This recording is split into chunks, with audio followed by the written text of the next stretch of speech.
So let's go ahead and get started. I'd like to call the meeting of the Committee of the Whole of June the 7th, 2022 to order. And I'd like to acknowledge that our meeting is taking place in unceded Algonquin territories. And I would like to thank the Algonquin nations for hosting this meeting on their land. And at this point, I'd like to call for a mover to approve the agenda. Trustee Lara, thank you. And are there any changes to the agenda?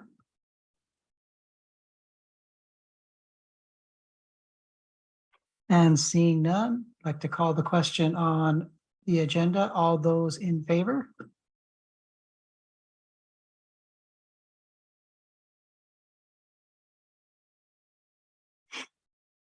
And opposed?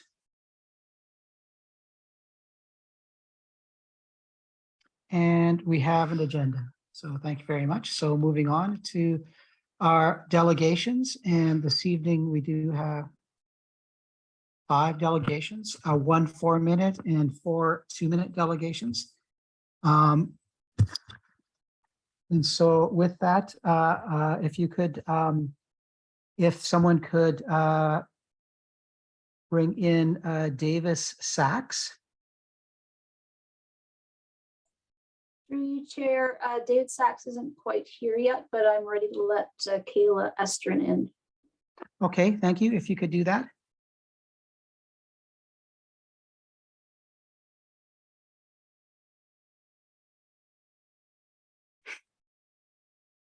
Good evening, Kayla Sachs. Sorry, Kayla Estrin. Sorry about that. Good evening.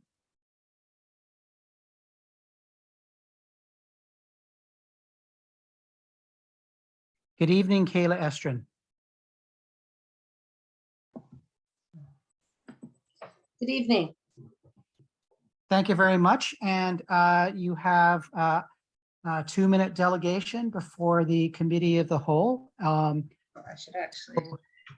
And so at the end of your 2 minutes, you might be asked up to 3 questions of clarification by trustees. So please go ahead whenever you're available.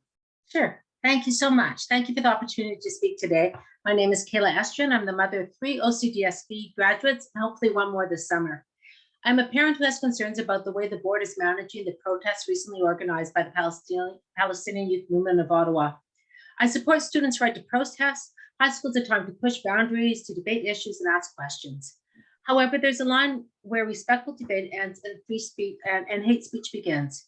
Chants such as "from the river to the sea, Palestine will be free" are clear calls for the destruction of the state of Israel. Signs contending that Israel is an apartheid state or commits genocide are not only inaccurate, they incite hate towards Jewish students and those who support Israel's right to exist and defend itself. The board's desire to facilitate free speech has indirectly resulted in an unsafe environment for Jewish students. The Palestinian Youth Movement of Ottawa's rejection of Israel and the right for Jewish people to self-determination, that is Zionism, are by the definition adopted by the government of Ontario, anti-Semitic. Hate is hate, even when it's in the guise of social justice. Surveys have shown that 90% of Jews consider their identification with Israel as essential to or important to their Jewish identity. Calling for the destruction of Israel has the effect of targeting Jewish students, parents, and staff at the core of their identity. Anti-Semitism in Canada is real, and it's at its highest level today since statistics were first collected 40 years ago. I do not want to bring this to our schools. The OCDSB has a range of vehicles to support different groups and to promote critical thinking. With that in mind, I would recommend the board, 1, teach in a balanced manner the International Holocaust Remembrance Alive definition of anti-Semitism, which has been adopted by the governments of Canada and Ontario to guide an understanding of when healthy criticism of Israel crosses the line. 2, to reject any recommendations to combat Zionism within OCDSB, because this is anti-Semitism. And 3, to ensure that activities by student groups are conducted in a respectful manner that do not contribute to a toxic environment. Thank you so much. Thank you very much. And are there any questions for Kayla Estrin? Trustee Fisher? Yeah, thanks, Chair, and thanks for the presentation, Kayla. Obviously, you've had a direct experience with the board, with your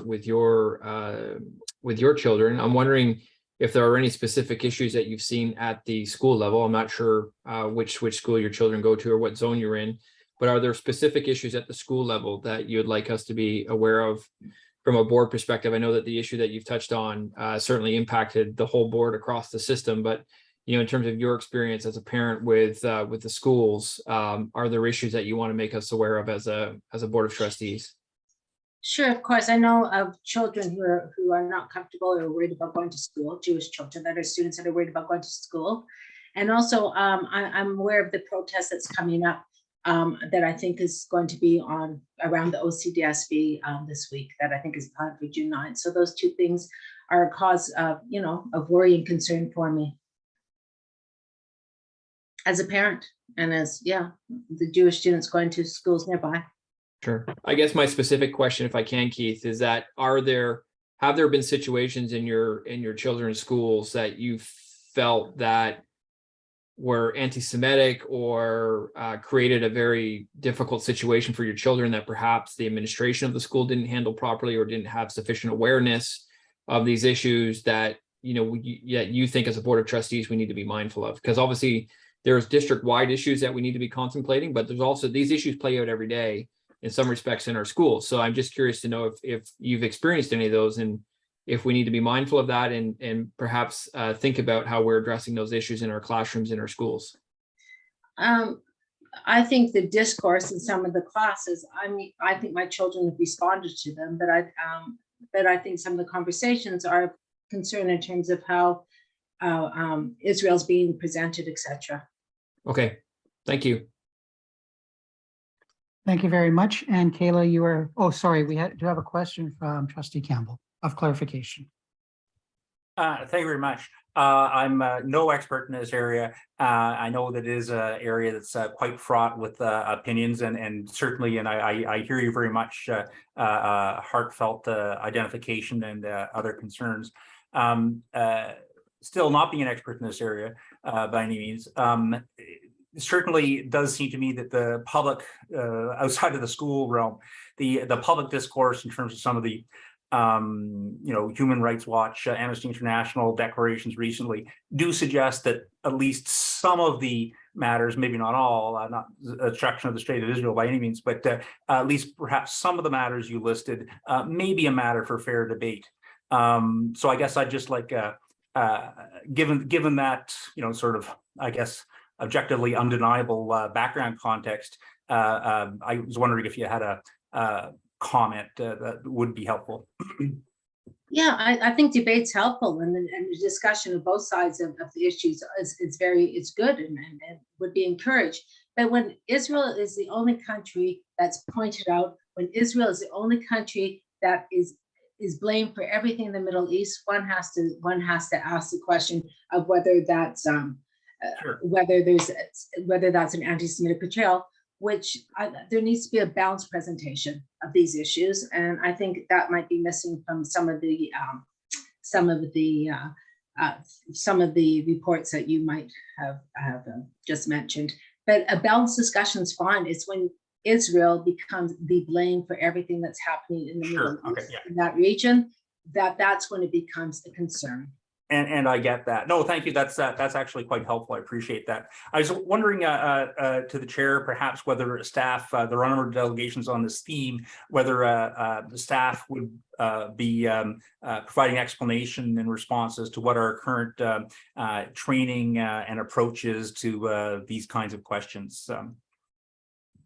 I think, Trustee Campbell, that I will leave that up to the director if she chooses to respond during her time of the briefing time that she has. So sounds good. Okay, well, thank you very much. thank you. And seeing no further questions of clarification, thank you very much for your delegation. You're certainly welcome to watch the remaining of the meeting from the live stream. So thank you so much for the opportunity. I really appreciate it. thank you. Take care. Moving on to Davis Sachs. Is he, and I hear that he is David Sachs. Okay. Hello, David. Good evening.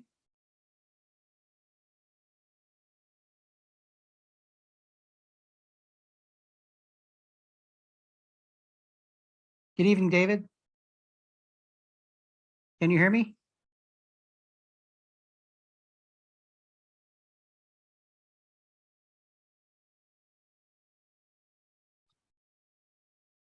Looks like his audio is just connecting, Keith. Yeah.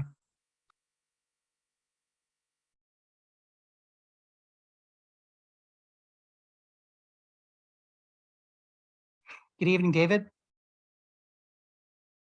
Hello. Can you hear me, David?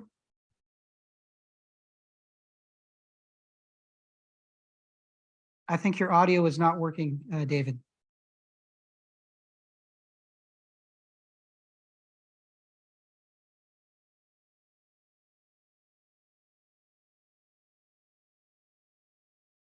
Can you hear me? We can't hear you.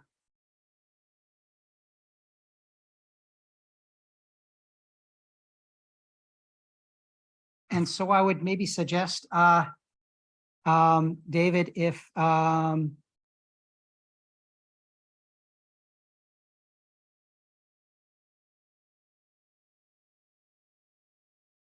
we cannot hear you. I'm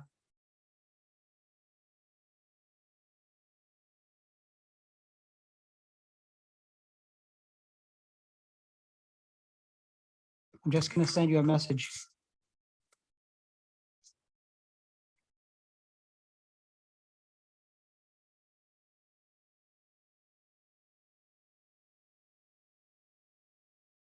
And so he's trying to reconnect via audio.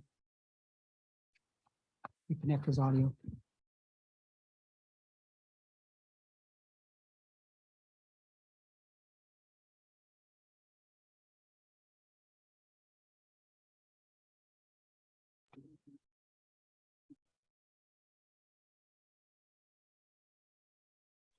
He's rejoining the meeting now, Chair.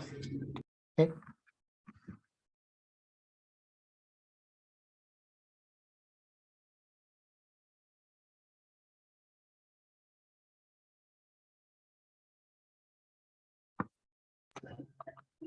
Still without audio.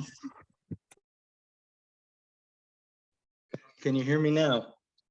Hello, David. Good evening. Hi, can you hear me now? We can't hear you, David. Okay, wonderful. I'm so sorry for the trouble. I had to switch to my phone, and I hope you can see me all right there. We can. So, David, you have 4 minutes for your delegation. And once you're finished, you could get up to 3 questions of clarification from trustees. So please start whenever you're ready. Okay, thank you. Of course, I had some things planned to talk about, but given the questions of the trustees, I think I'll start with answering those. And I'm going to begin with Trustee Fisher's question about specific issues. First, let me explain that my name is David Sachs, and I work with the Jewish Federation of Ottawa as a specialist regarding anti-Semitism in the community. So I want to read to you some of the experiences that have been sent in to me by parents over the course of the last 6 months. And some of these will be familiar to some of the administrators in the room, but I think that many of you, they will be unfamiliar. So here's one. The first experience this year happened during the second week of school. A boy in my class told me I should stick with my own kind because that's where I belong, and that I couldn't be where he was, and then followed that with a Nazi salute. I didn't want to be the rat, and because it was a new school and I didn't know very many people, I was afraid I would be known as the girl who got that boy in trouble for saying something stupid that he didn't really mean, so I kept quiet. Here's another of a teacher making fun of a high school student for coming from a Jewish elementary school. Here's another of a 13-year-old in grade 7 who told his entire class that he believed more Jews should be killed and that Hitler was right to kill Jews. He told the class that he wished Hitler was alive. One student was bullied on the bus and online because of her plans to go to Israel after high school, to the point that she almost finished her last year of high school by homeschooling because she couldn't take the harassment. And just recently, I heard of a soccer team at lunch at one of the schools with the name Hail Hitler. And I think many of you are probably familiar with the fact that last May, during the conflict between Israel and Gaza, there were many protests throughout Ottawa and throughout Canada. And during that time, anti-Semitic incidents at the OCDSB skyrocketed. So I know that many people here want to talk about the recent protests, and there is much that is troubling about them that we could spend a lot of time unpacking and explaining, such as the lie and misinformation spread about genocide, which is particularly hurtful when it's slung at a people who have actually experienced genocide, attempted not once, but multiple times in our history, and we're very aware of our history. But what I'd like to get at first is the idea of anti-Semitism today itself. And first of all, I think that a lot of our problems would go away if the staff and the administrators and the trustees at the school board understood anti-Semitism better. And I don't mean this as a slur to anybody present. And I know that everybody is doing their best and has anti-racism training, and that Jews are a small minority. And that part of the prejudice against us that makes this so difficult to overcome is that Jews are seen as powerful and privileged and therefore not deserving of protection. So I'm just going to mention a few things to try to change that mindset so that we can start to move forward on a position of getting better educated to work together to solve these problems so that I don't get these phone calls and emails from parents. And the first thing to understand, I think many people here are aware of the idea of systemic bias or bias built into a society, or that implicit bias may exist in all of us.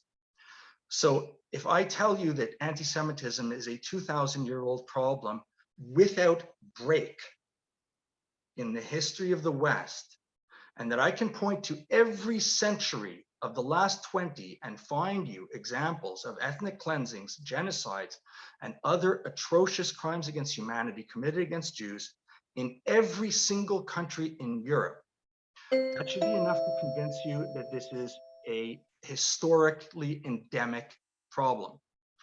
And then if I add to that the fact that Jews are currently the most targeted minority in Canada for hate crimes, that should convince you that this is a problem we need to deal with today. What I would like to ask the board to consider is that we need to protect the minority groups in your schools who are most attacked. And the group that is the most attacked is the Jews. And it's only going to happen if we work together to get educated from the trustees through the superintendents and administrators and the equity staff. I can't really tell. I'm getting countdowns like I'm a rocket about to take off. So, Mr. Sachs, if you could quickly wrap up because you're over your time. Okay, certainly. In the last week, I've heard from one family saying that they're considering moving to Montreal to get away from the OCDSB. I heard another family saying that they are considering leaving the country to get away from the anti-Semitism in Ottawa. Now, I know that this is a societal problem. It's one that's growing, and that's not your fault, but it exists in your schools. And if you want your tenure as leaders and stewards of this school system to not be the one that saw the exodus of Jews from the public school system in Ottawa, we need to make changes. And I hope that I'll have more opportunity to work with you and continue the great work that I've already experienced with Shannon Smith and Jacqueline Lawrence to date. Thank you. Thank you very much. And we do have some questions. And because of the length, if you could keep your questions brief and make sure they are questions, I would really appreciate that. So Trustee Jenkins.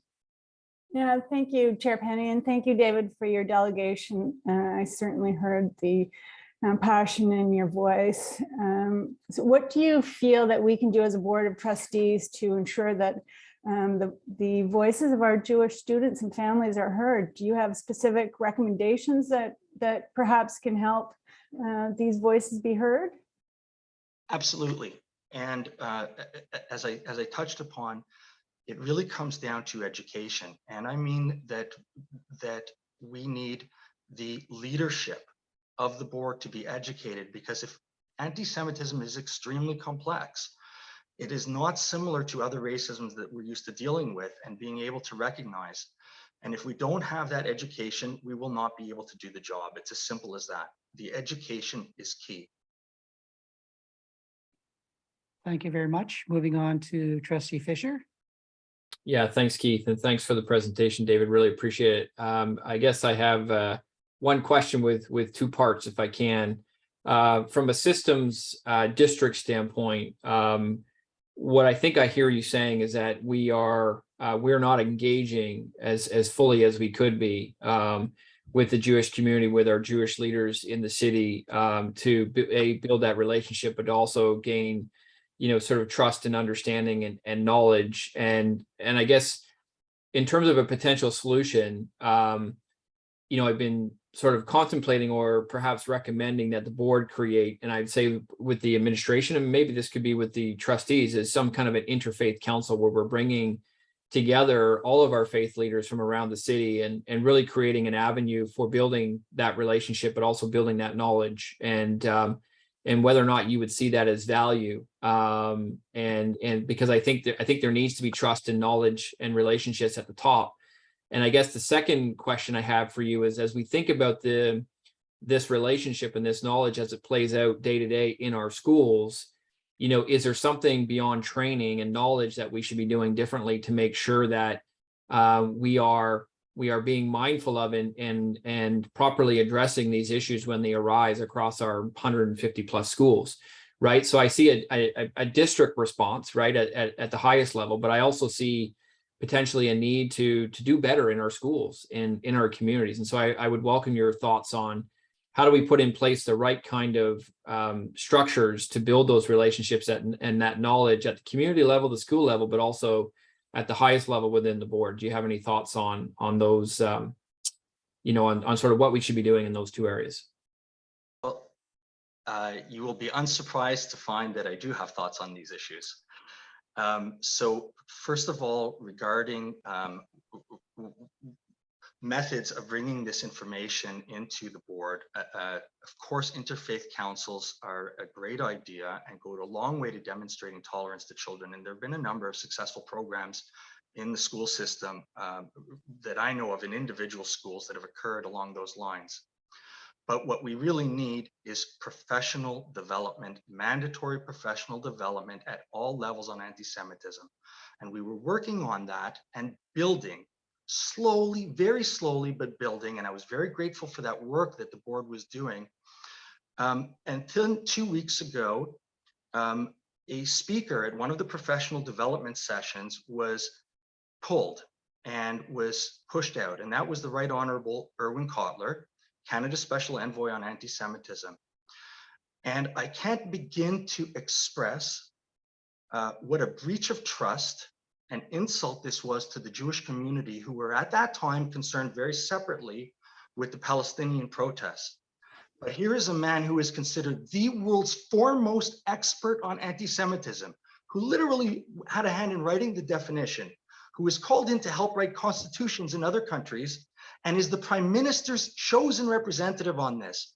And within 24 hours of his coming to speak to the board, he was canceled and pushed away because he was too controversial. That is unbelievable to me. And I think it feeds into the real problem. You have to listen to Jewish voices to understand Jewish issues. I hope that answers your question. It does. Thanks, David. And I was disappointed with that cancellation too. Thank you.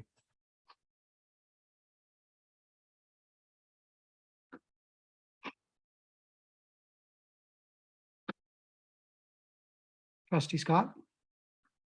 Thank you, Mr. Chair, and thank you very much, Mr. Sachs, for coming here tonight and providing us with this information. You mentioned a number of concerns that you receive directly from the families of students, and I guess the question I have is, when you receive those concerns, what do you do? Have you gone back and supported the students to advocate to the school administration? And if that's the case, what kind of response have you had? That's an excellent question. Thank you. In most of these cases, it comes down to if the parent or child is willing to pursue it. And as you'll understand, many children do not want to pursue this because it puts a target on them at school. That's what makes this so difficult. However, in many of the instances, I have brought this to the attention of the principal with the parents. I wouldn't do it without the parents because then it's just hearsay. And when I do that, I always copy Superintendent Smith, who has been extremely helpful and has asked me to make sure that she's in the loop of all of these. One of these, as an example, was a teacher at one of the high schools posting a map of modern Israel where Israel was erased and the word Palestine put in its place. And we received a number of complaints from Jewish families at that school who were absolutely mortified that that their heritage was being erased in a fantastical way in a school. Forgetting the implied violence of that act, it's not exactly a good geography lesson. So yes, I try to work with the schools, and I have found the schools receptive when I talk to them, and I found Superintendent Smith extremely receptive when I bring these issues to them. Thank you very much for that. And thank you very much for your delegation, Mr. Sachs, and you're certainly welcome to listen on the live stream moving forward. Thank you. Thank you. And so next we have, and I apologize beforehand if I get this wrong, Amakai Wise. And I think Amakai is just joining us. Are you there, Amakai Wise?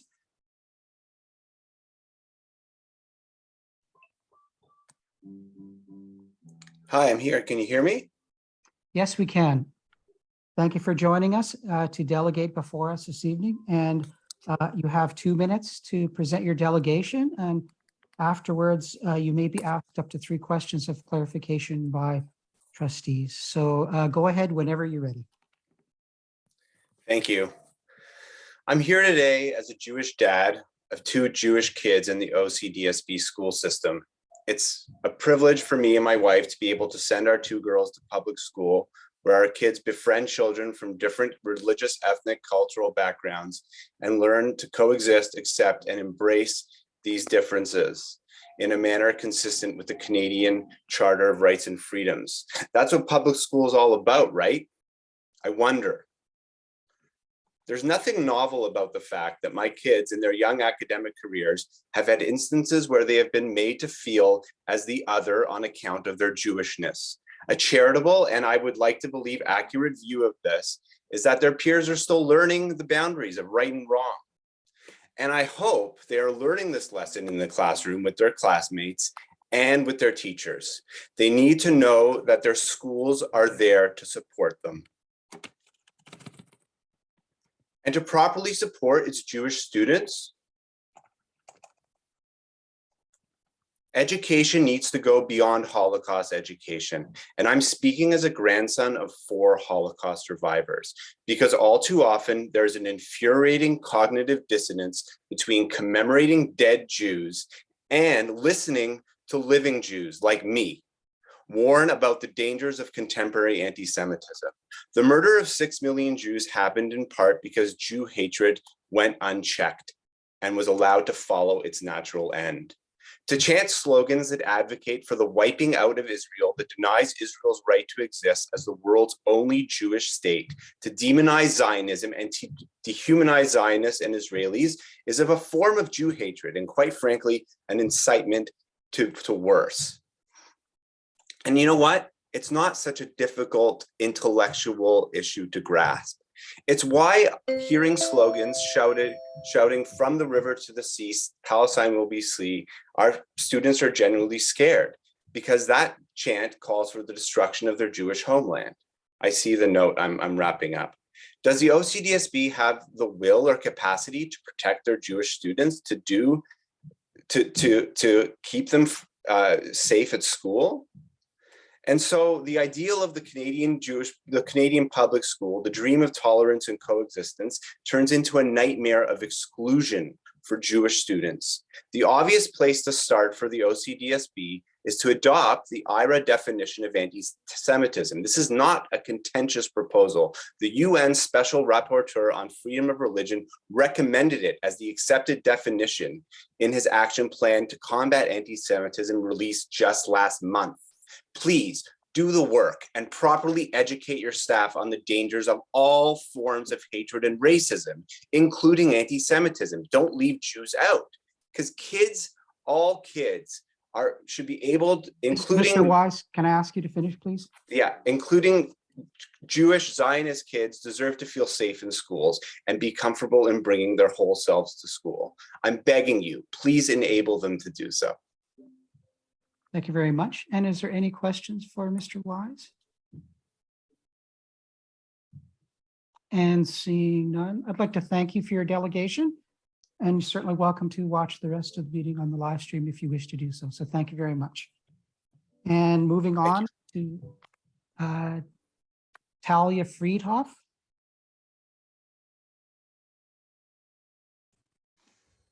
Yep. Hi. Oh, hello, Talia. How are you? I'm doing all right. How are you?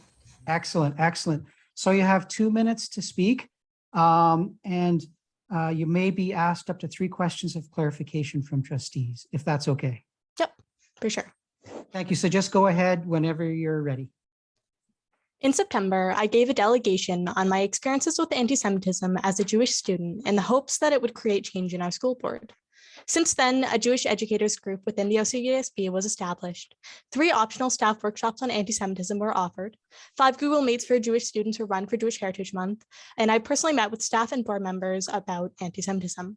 And while this is all great progress, there are still numerous changes that still have to be made for Jewish students to feel safe. As a graduating student, tonight I want to offer some last advice to the board on 5 key changes to be followed through on in order to help support Jewish students in years to come and allow me to feel confident that the students I'm leaving behind will be supported. Changes which I hope my younger siblings in the OCDSB will be able to see. First, more Holocaust education needs to be mandatory in the curriculum, especially with the rising number of Holocaust deniers. Focusing on Canada's role in World War II, like it is currently in the curriculum, isn't enough to properly educate students, and teachers must be equipped to handle speaking about it well. Second, while it was amazing this year that workshops on anti-Semitism were offered to staff, it's important that there be mandatory education sessions for staff as well. A big barrier when it comes to talking about anti-Semitism is that many people don't fully understand how to recognize it, especially in regards to anti-Semitism related to Israel, which we've heard about time and time again tonight. Workshops like these would be something that would immediately help. Third, there would be massive benefits to having a Jewish representative among the OCDSB staff that Jewish students can reach out to when they are faced with anti-Semitism, because it can often be very daunting having to try and explain anti-Semitism to someone who hasn't experienced it firsthand. Fourth, in running meets for Jewish students throughout May, one thing that stuck with me was how happy so many attendees were to have that space. As such, weekly or bi-weekly Google Meets for Jewish students in the OCDSB would be something very worthwhile for many students that I'd like to push going into next year. And finally, fifth, representation shouldn't just stop at the Holocaust. We see a lot of stories about Jewish tragedies and about dead Jews, but the reality is that there are many more layers to Jewish culture than just that. Jewish culture should also be celebrated and uplifted in the classroom in short stories about Jewish happiness and diversity, in displays for Jewish Heritage Month, and in education on the importance of Jewish holidays to allow for Jewish students to really feel seen. It's not easy to combat an issue like anti-Semitism. However, we've started to take action this year, and I believe that even more can be and has to be done in years to come. Deep down, I do still worry about the Jewish students in our schools, the ones who still face anti-Semitism, and the ones who will feel like I felt and sometimes still do feel. Because as important as listening to Jewish students like me is, it's not enough. We can't just talk about the changes we want to make. And if we really want to help our Jewish students, we have to put them in practice, and we have to make it a priority to do so. Thank you. Thank you very much. And is there any questions of clarification for Talia Friedhoff? And seeing Trustee Fisher, go ahead. Yeah, no, thanks, Keith. I just want to thank Talia for coming forward and really providing an educated student voice. I think you provided a lot of good recommendations in terms of what we should be considering going forward. And I just want to say thank you from my position in Zone 11 for bringing that voice forward. It was really thoughtful. Thank you. Happy I could. Trustee Bell? Thank you. And I'll echo Trustee Fisher's thanks, but I'll also ask a question of clarification.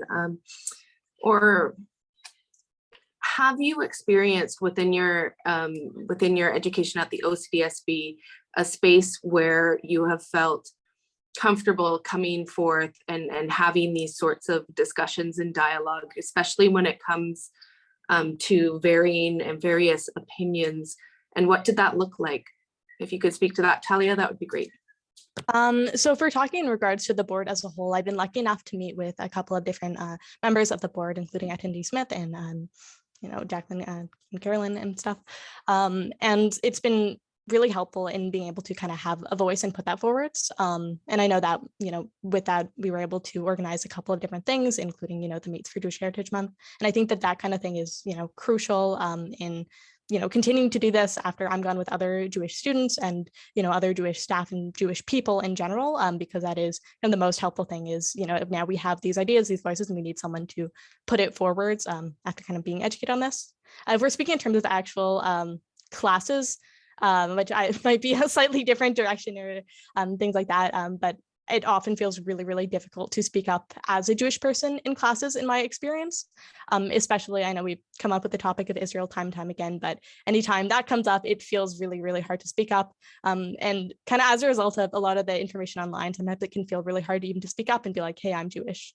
Like I know in my history class, when we were talking very briefly about the Holocaust and its role with Jews, I remember having to explain things like, that 6 million Jews were killed in the Holocaust to classmates that didn't know. And that can be really difficult for Jewish students. It's a lot of pressure, and it can also be really uncomfortable in the kind of setting, obviously, you're dealing with younger students. So I don't know, hopefully that helps answer some of the question.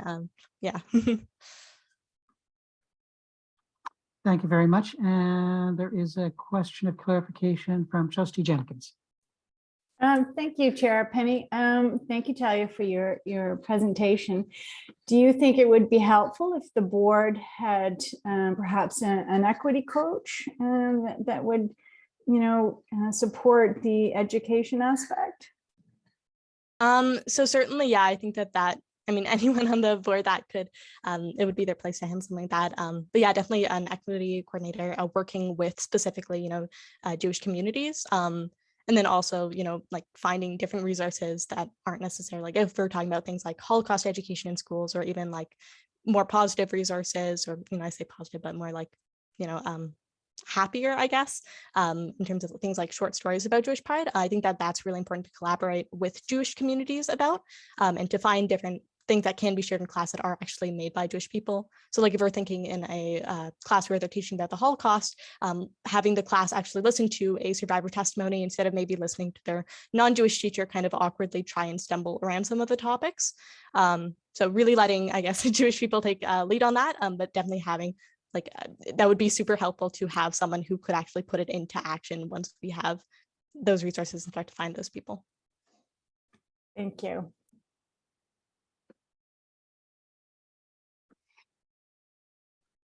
And thank you very much. And Talia is certainly welcome to stay tuned to our live stream if you wish. And thank you very much for your delegation. And I'm hearing that our other delegation has not yet arrived. And so what we're going to do is we're going to move on, but if the other delegation does arrive in the briefing section, then we can certainly entertain including them. And so with that, I would like to thank all the delegations for their presentation this evening. Certainly something very, very serious to think about. So thank you. And moving on in our agenda to item number 4, briefing from the chair. Thank you, Mr. Chair. And I have one item in my briefing this evening, but it's a very important one. And that is that registration is now open for a number of summer learning opportunities with the OCDSB.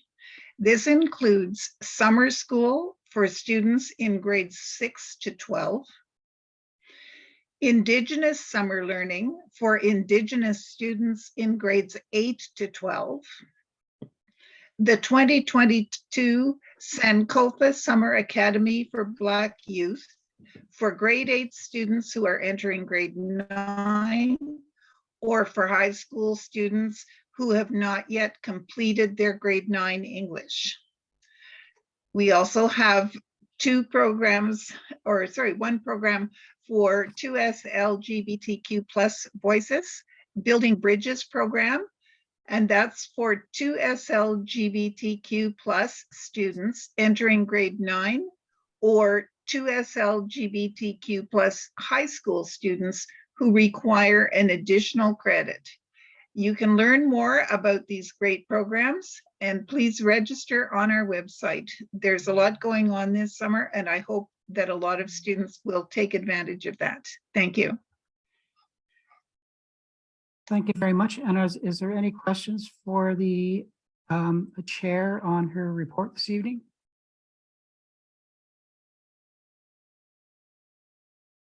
And seeing none, I am advised that our 5th delegation has shown up. So if someone could admit him, and we'll take him now. Hello. Just connecting.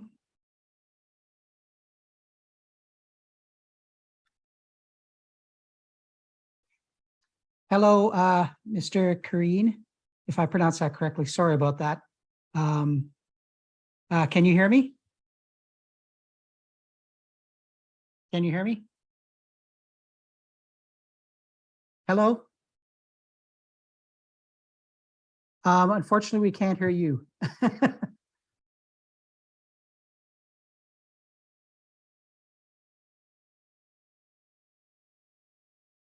Nothing, I'm sorry.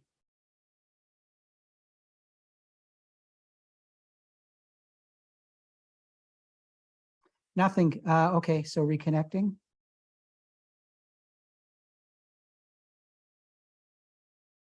Okay, unmute and.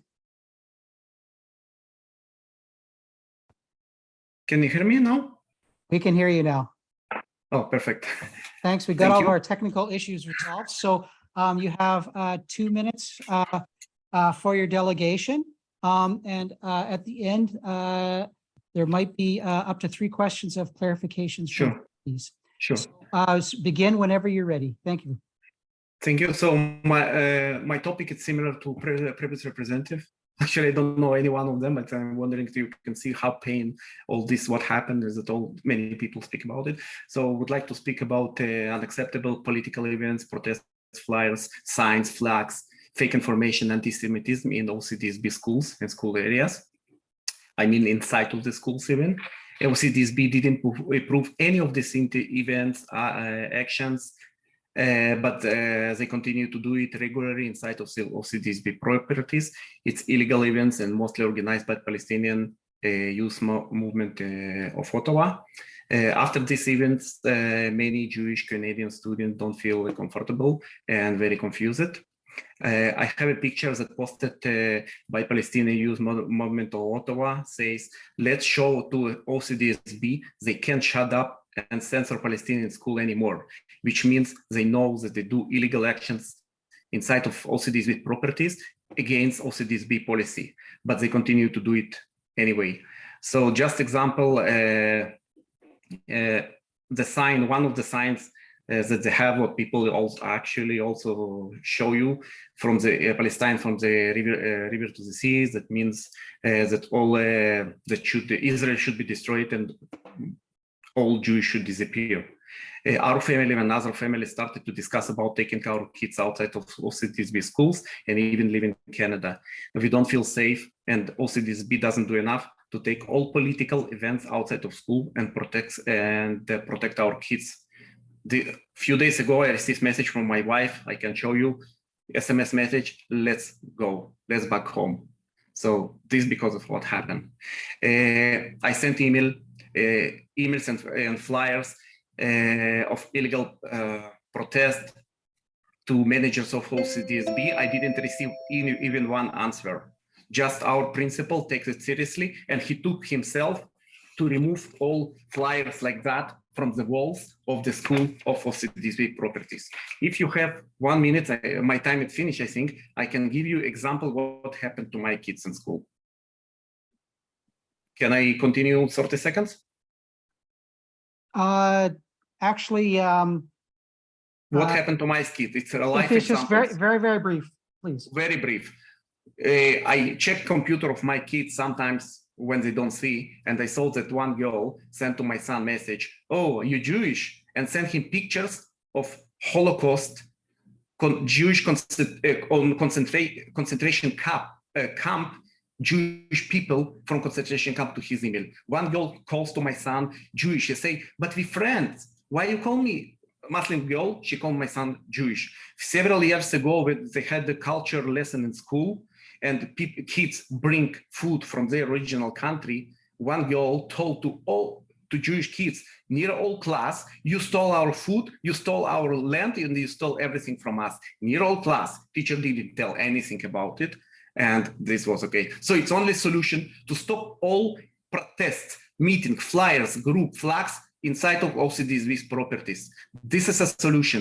Doesn't matter, it's again Jewish kids, it's again Ukraine, it's again it doesn't matter what it should be stopped. School should be outside of politics. Kids underage, they don't understand anything. They just hear it in some place and they don't know what they speak about. It should be took out from OCDSB properties. Thank you very much. And we do have a question from Trustee Bell. Mm-hmm. Actually, the presenter has just actually answered it by saying that he would prefer that politics not be brought into the OCDSB. So I would just like to follow up and ask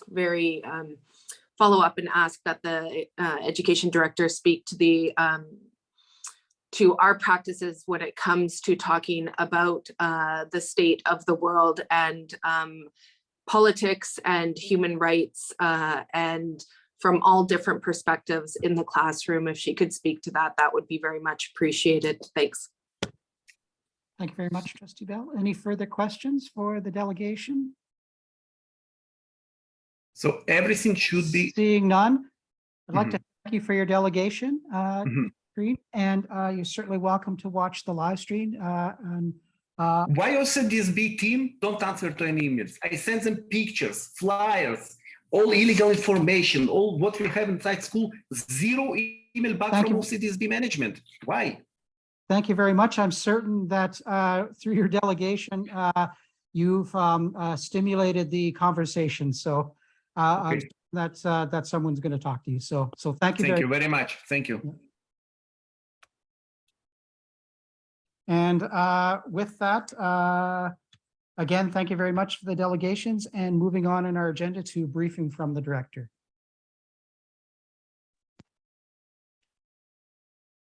Thank you. Through you, Chair. I think it's probably most appropriate that I start with responding to Trustee Bell's inquiry, and I think a number of trustees, Chair Scott also indicated an expectation for a follow-up on my behalf about from the delegations that were shared. So I do echo some of the recommendations and suggestions and thoughts that trustees have tabled. I'll work backwards from the last inquiry, given that Trustee Bell has raised it specifically, and that's about the treatment of the notion of politics in classrooms. Our position that we share typically with our staff is that it is not the role of the staff to advance political positions. It is our role as educators to open a space where students are able to engage safely and appropriately, to inquire and to debate. And so teaching students how to debate, inquire, and take a critical lens to not just the media, but to each other in some of their conversations is the appropriate approach for an educator, rather than that inculcation or indoctrination of positions. And a part of the work of an educator is also where it is that those things are happening to, in fact, interrogate, separate, and call out when those kinds of discussions cross a line into hatred, racism, oppression, and to ensure that those issues are dealt with and shut down in a classroom or in a school setting. While it is that, there are people who will advance a notion that we should simply teach reading, writing, and arithmetic in classrooms, the reality is that as we prepare our young people to go out into the world and to navigate the world, they need to be global citizens. They need to be aware of those around them. And they also need to be aware that the narratives that are shared, whether it's through curriculum, through media, through each other, are fraught with the perspectives and the histories and the politics of others. And so this is where critical consumption is important. That said, it's easier said than done. It is a complex undertaking. It is difficult to navigate the pain of oppression that Jewish people in the form of anti-Semitism, but also in recognition that other groups have also experienced. And this is where we have to take a line around the impact of oppression. Anti-Semitism is not only unacceptable, it is wrong, it is illegal, and it is unacceptable at every level of our consciousness. And so how it is that we navigate those pieces, I think Talia, in her very, very impressive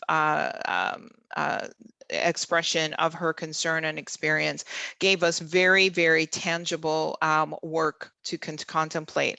It is unfortunate that it is important that we do contemplate the horrors of the Holocaust, and I find it horrific as an educator to talk to young people who've never heard of it. It needs to be a part of the education that we undertake, as many other groups have spoken to us about the importance of the education of the history that has brought us to this place as Canadians in one space. Making sure that all of our staff are very informed and educated, not just on the content, but how to proceed forward. And we have started to work on that in collaboration with others. One of the things that came through in Talia's commentary, as with many others, is a notion of balance, collaboration, and voice. And I would submit that every group that has spoken to us about a sense of belonging, about a sense of safety, about a sense of representation and identity, they have all advanced the notion of balanced collaboration and voice. And I think that Trustee Fisher has touched upon a very important structural consideration. The notion of an interfaith council or an interfaith collaboration lends itself to not only a staff undertaking, but also bringing in multiple expressions of faith in a singular body, so that we are able to move forward in an informed place. And so that certainly is an undertaking that we can undertake to look at how it is we create that among a number of other structures in going forward to address the complexity of this very sophisticated issue. This is not a matter that can easily be solved with just one set of edicts or structures or examples. This is going to be ongoing work. We are always going to make mistakes.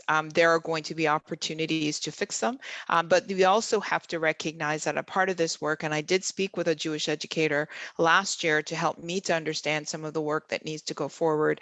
And she used a very poignant phrase to me. She said to me, we have to get better about holding two ideas, two thoughts in one mind as we move forward, so that it's not an either or a zero-sum contemplation, that the advancement of one does not mean the denigration of another, that in fact, when we hold in our minds together in one space the notion of the best for both, that's where we're able to advance a different kind of conversation. And it's through balance, collaboration, and voice that we are able to do that. So I hope, Trustee Bell, I've responded to your question accurately. I hope that Trustee Scott, I have adequately responded in the best way that I can. to the questions that have been raised. And I will submit very clearly, I do not have one answer, but I hope that I've positioned the belief that drives our thinking forward as we continue to improve. So with that, Chair Penny, if I may go to the director's update, is that appropriate for me to move forward? Okay, thank you. So going to the director's update, in response to the Ontario government legislation, the OCDSB has developed a new procedure to support employee well-being and clarify expectations around disconnecting from work. This encourages employees to disconnect from work following the regular workday, especially between the hours of 6 p.m. and 6 a.m. on weekdays and on all weekends, holidays, and while an employee is on leave. Issues or events that are defined as urgent will still be attended to on evenings and weekends as required.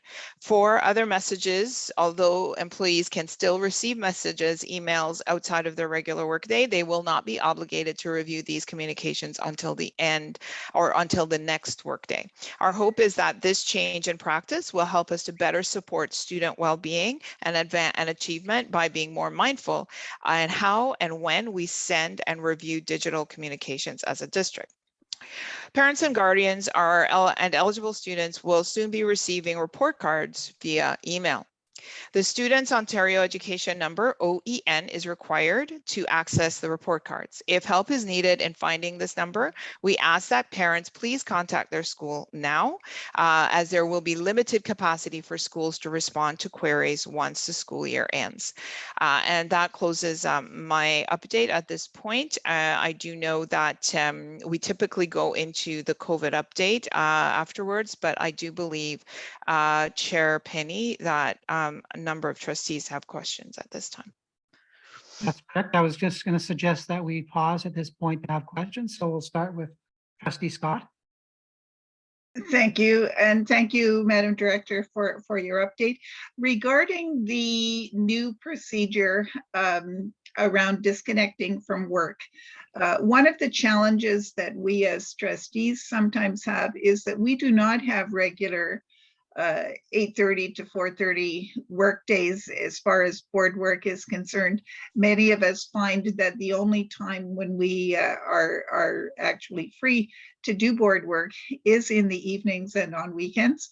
So do you have any explicit advice for board members in terms of the expectations that we should have if we choose to send an email or other message to a member of staff when we know very well they are not in the office because it is outside their regular workday time?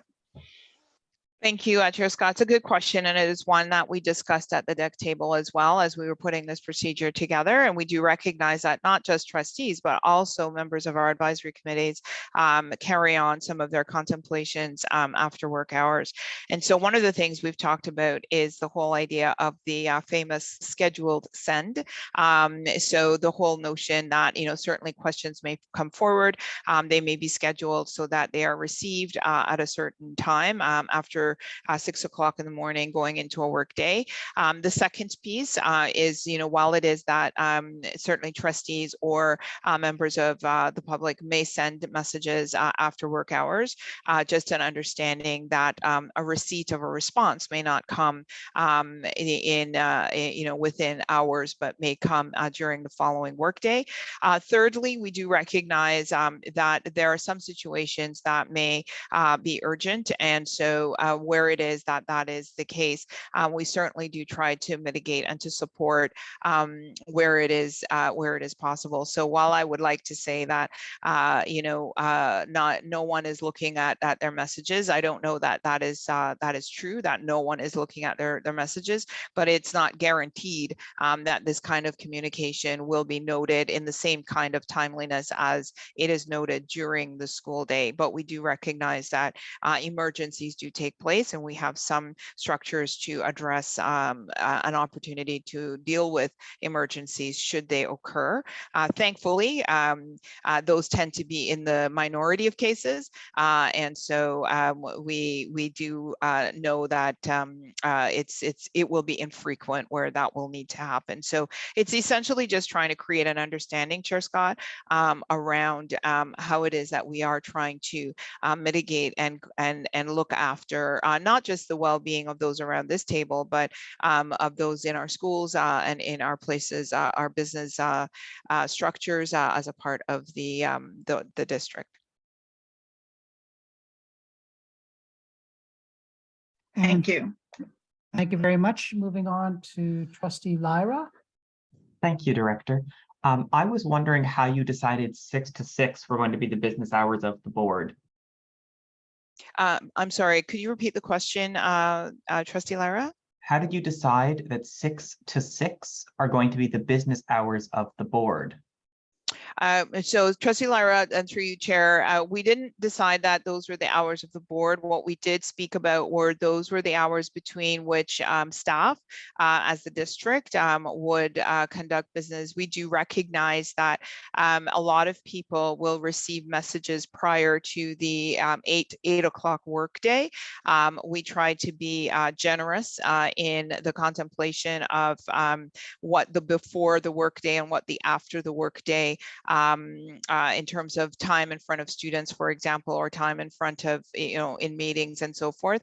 Many of us, as we start our workday, we start in our administrative teams, we start at 8 o'clock in the morning, 8:30 in the morning with meetings. And so we do know that responses to emails or engagements of that kind happen before that time. So there is a level of arbitrariness, I would imagine, that you would be able to argue. If we said 7 to 7, it would be a similar argument, but we wanted to put some parameters, and we do recognize that as we learn, we made some adjustments as we go forward. I fear you may have misunderstood me. My question is, how did you decide 12 hours is an appropriate workday for our staff? Oh, it is not necessarily that we are suggesting that it's a 12-hour workday. What we're suggesting is that it is a time, parameters between which communication may be received or may be responded to. There's certainly no obligation that is being imposed on anybody that they should be responding to emails at 6 o'clock in the morning or at 6 o'clock at night.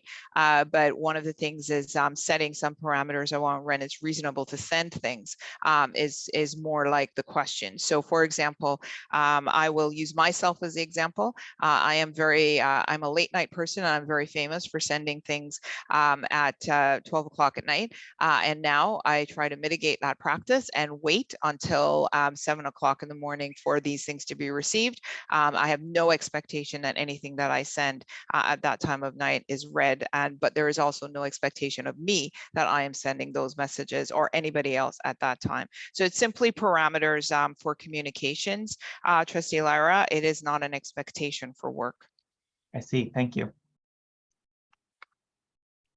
Thank you very much. Any further questions for the director? And seeing none, let's move on to the COVID update, Madam Director.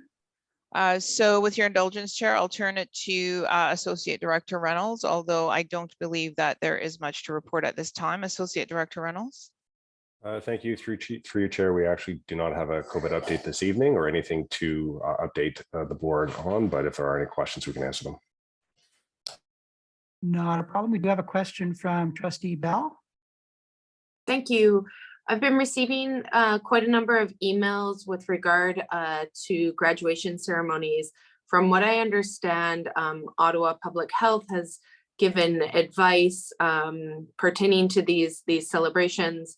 And in some of the email correspondence that I've received, the graduation ceremonies don't necessarily seem to be aligning with that.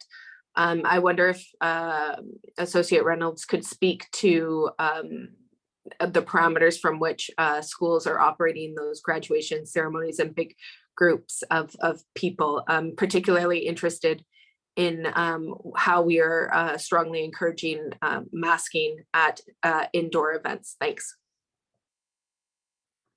Sure. And through your chair, Ottawa Public Health has offered no recommendations on school gatherings, assemblies, graduations, concerts, above and beyond what has come out through the Ministry of Education, which does permit these events. As always, we have encouraged communication to remind people that, masking is encouraged, and certainly those that wish to make that individual choice are more than free to do so.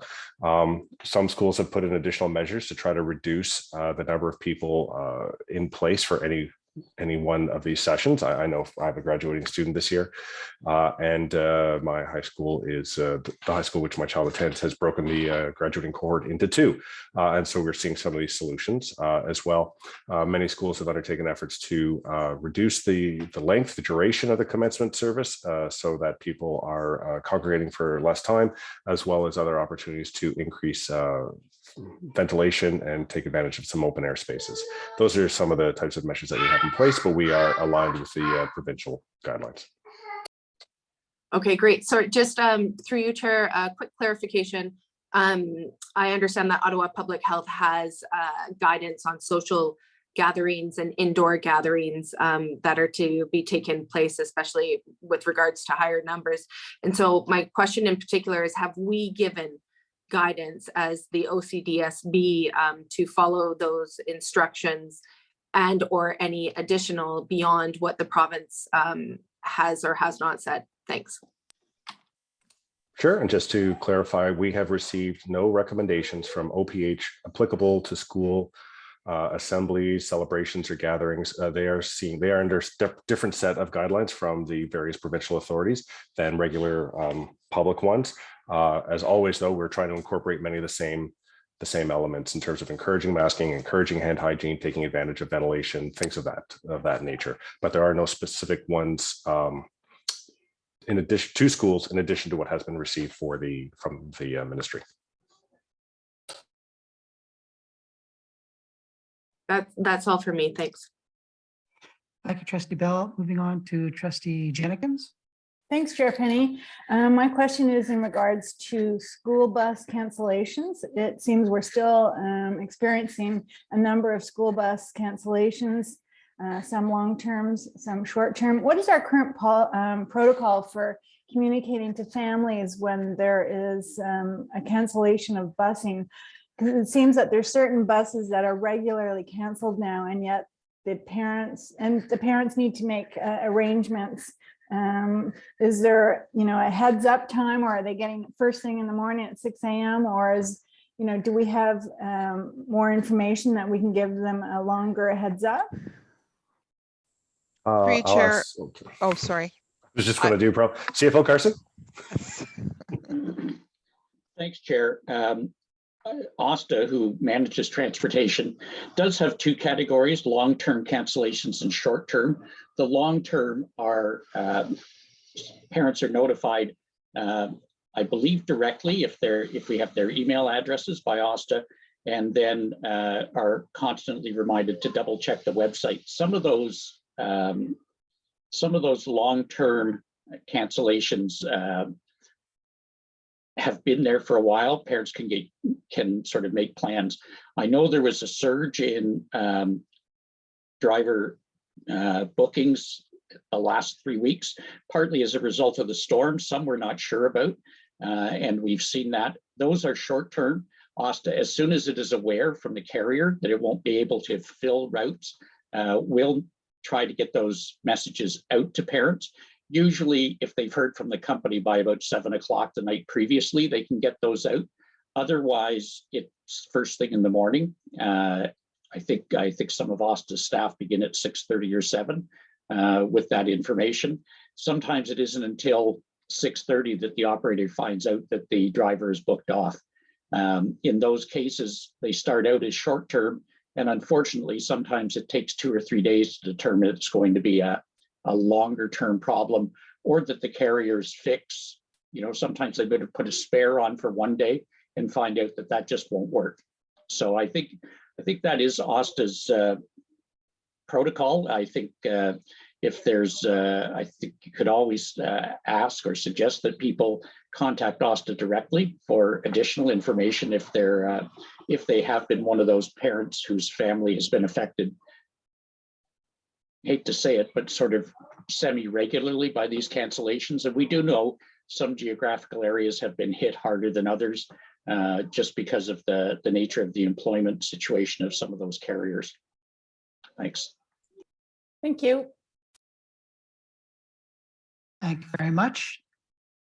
And seeing no further questions, let's move on in the agenda to matters for action. And item 7.1, report 22-039, proposed strategic plan framework. I'd like to call upon the director to introduce that report.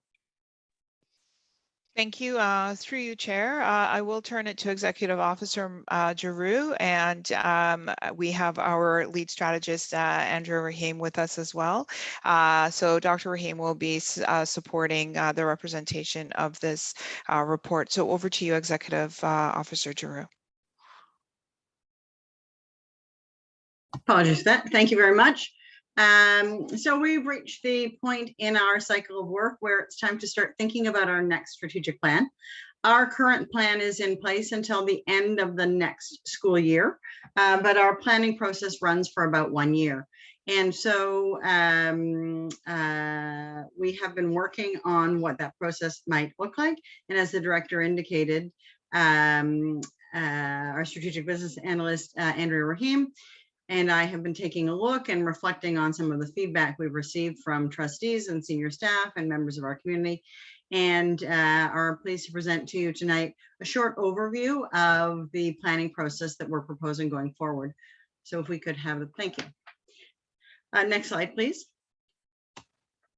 So you're familiar with our current plan. It's built around 3 culture statements: a culture of innovation, a culture of caring, and a culture of social responsibility. And I think that one thing I would say about our plan is we certainly, when we developed this plan, did not anticipate that we would be in a pandemic for several years of the plan. And well, certainly the pandemic has affected a number of the activities that we had initially outlined in the plan. What's been really interesting and I think rewarding is the fact that those culture statements have really held us well throughout the pandemic and really helped to shape our approach to our planning, and really resonated with some of the key work that we had to do. So that speaks, I think, to the importance of thinking about, you know, mission, vision, values. What does the organization value and how do we express those values? And doing that by way of commitment to culture of innovation, caring, and social responsibility has been very useful. Next slide, please. So school boards run with a 4-year planning cycle. There's a legislative responsibility for school boards to adopt a multi-year strategic plan. And we have, for the last 5 strategic plans, been following a process that starts with the current board, and it builds on our experience and collective understanding. And we work through the strategic planning process so that it is a newly elected board of trustees that approves that plan at the end of the first school year in their cycle. So that would be June 2023. Next slide, please. So we've been thinking a lot about our process. The process we have has worked well, and yet a lot of things have changed in recent years. And we really looked at a number of different planning models and are recommending more of a human-centered approach. And I would call this not a massive redesign of the process, but rather a rejuvenation of our process, building on some of the key things we've learned. And so 3 parts to the process that we're outlining: listen, leverage, and lead. Next slide, please. So in the listening piece, 2 critical components: listening to what people are telling us and listening to what the data is telling us. And so you'll see in the report, we've outlined some thoughts about how we might do that. Next slide, please.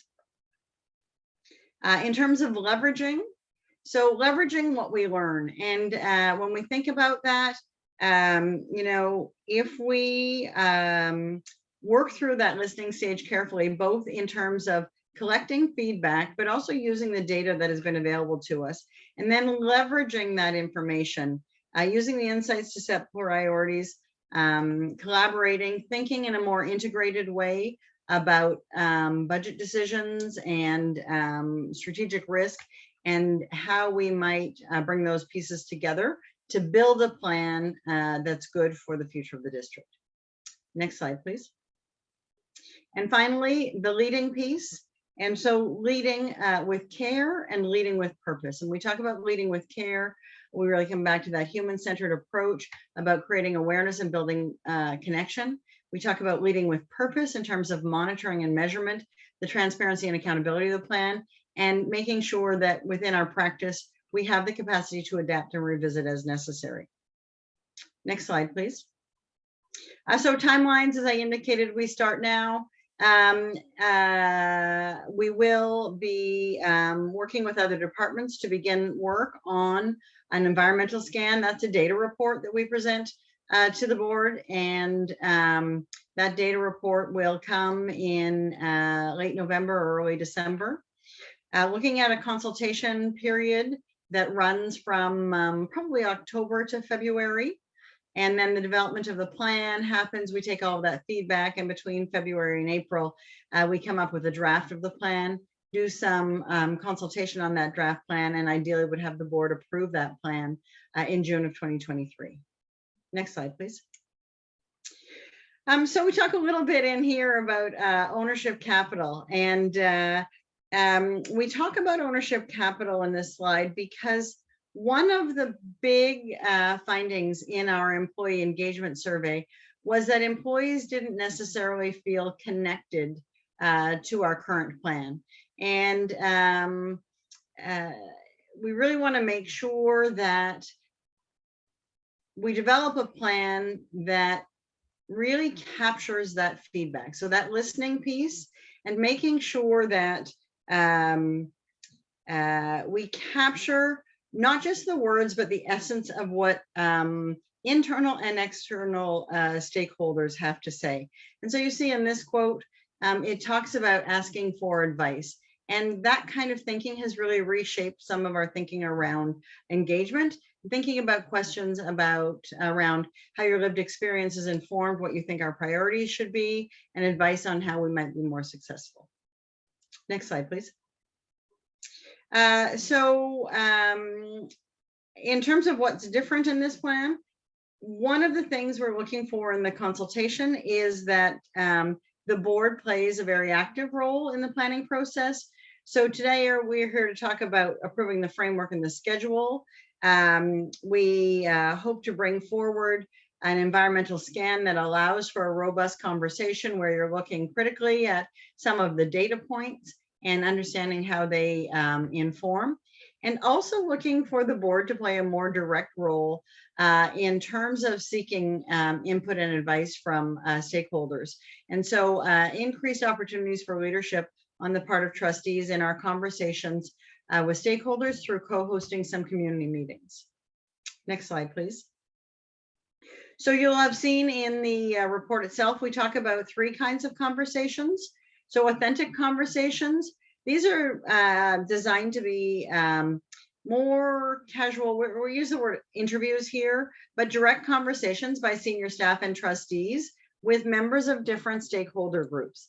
And the thinking there is creating an opportunity for some one-on-one voice is an important mechanism for seeking input, and creating that kind of authentic and trusted conversation captures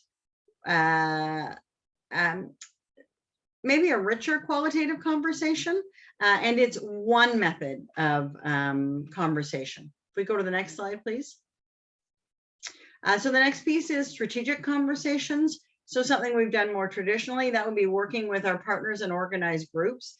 Obviously tapping into structures that are already in place, our advisory committees, our student groups, but arranging for both large and small group conversations with some of those folks who have an understanding of the nature of our work and who are regular providers of voice in our business and bring a unique perspective. And then next slide, please. And then the third kind of conversation is scaled conversations.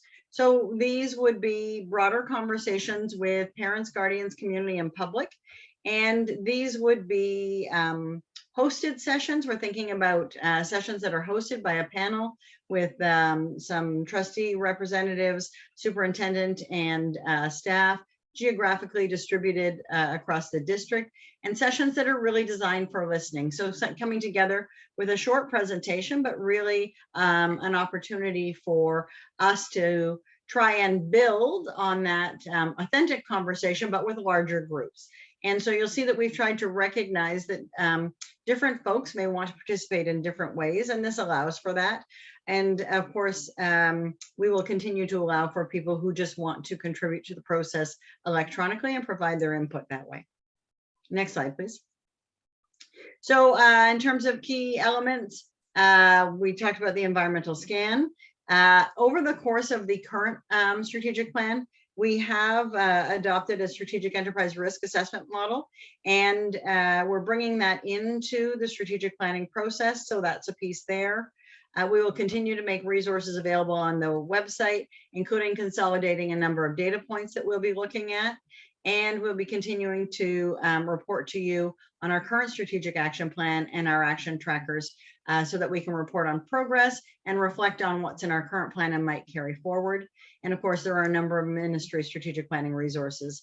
And as part of our orientation with new trustees, we'll be looking at some of those in more detail. Next slide, please. So finally, our recommendation to you tonight is an opportunity for us to talk about this model, and we're here to answer your questions. Andrew and I will work through your questions together, and we're hopeful that we can proceed tonight with a recommendation that this framework and the outlined consultation strategy be approved. So that's it for our presentation, and we're happy to answer any questions you might have. Thank you very much. And start off with Trustee Campbell. Thank you very much. Do I take it, Mr. Chair, that there's a motion to be moved? There is. There is. It's that recommendation that was on the last slide, Trustee Campbell. Okay, great. Thank you. So I'm happy to move it. And my, I guess I do have a couple of questions. And I'll just include them in my introduction period. First off, everything I've seen seems really exciting. And I can see a lot of thought has gone into it. Also, the branding of it, the packaging of it, and I can see how it all sort of interrelates. I think the authentic discussions component is very exciting. It's close to my heart. I'm very interested in the idea of KPIs. And so I'm very much looking forward to seeing what might come of all this. I do have two questions though, if I may, please. And I guess the first is in terms of the identification selection of partners, organizations, representatives of perhaps various interest groups and that kind of thing. How will that selection process be done? Will we be effectively mining our established roster of partners or seeking new ones? I guess that's my first question. I'll just throw out the second while I'm at it, and maybe staff can answer both. I'm happy to answer that question now, or did you want to put your other one forward first? Trustee Campbell, did you want to answer that, or did you want to put your other question forward? I think he's frozen. So maybe I'll go ahead and answer that, Executive Officer. And so to the first question, we do have, we have in past plans worked with a list of community partners, and we always review that. We've got some established partners. We did quite a bit of work in this last few years in terms of building relationships with different partner groups. So we'll be reviewing that, and there's a wide range of partner organizations, but we're also welcome to any feedback that trustees or other members of staff have about groups that we think should be a part of that process. And I think there's a companion question there to how do we decide who participates in an authentic conversation? And we've had some preliminary conversation about that, making it known that those are available and there's an opportunity so people can express interest. And also maybe through reach out, we are identifying that as part of those authentic conversations, the individuals having them should be reaching out to a diverse group of stakeholders, and we can help by providing some information there.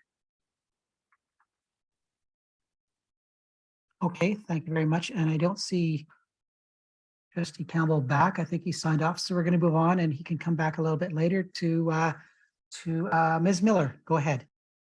Hi, thank you.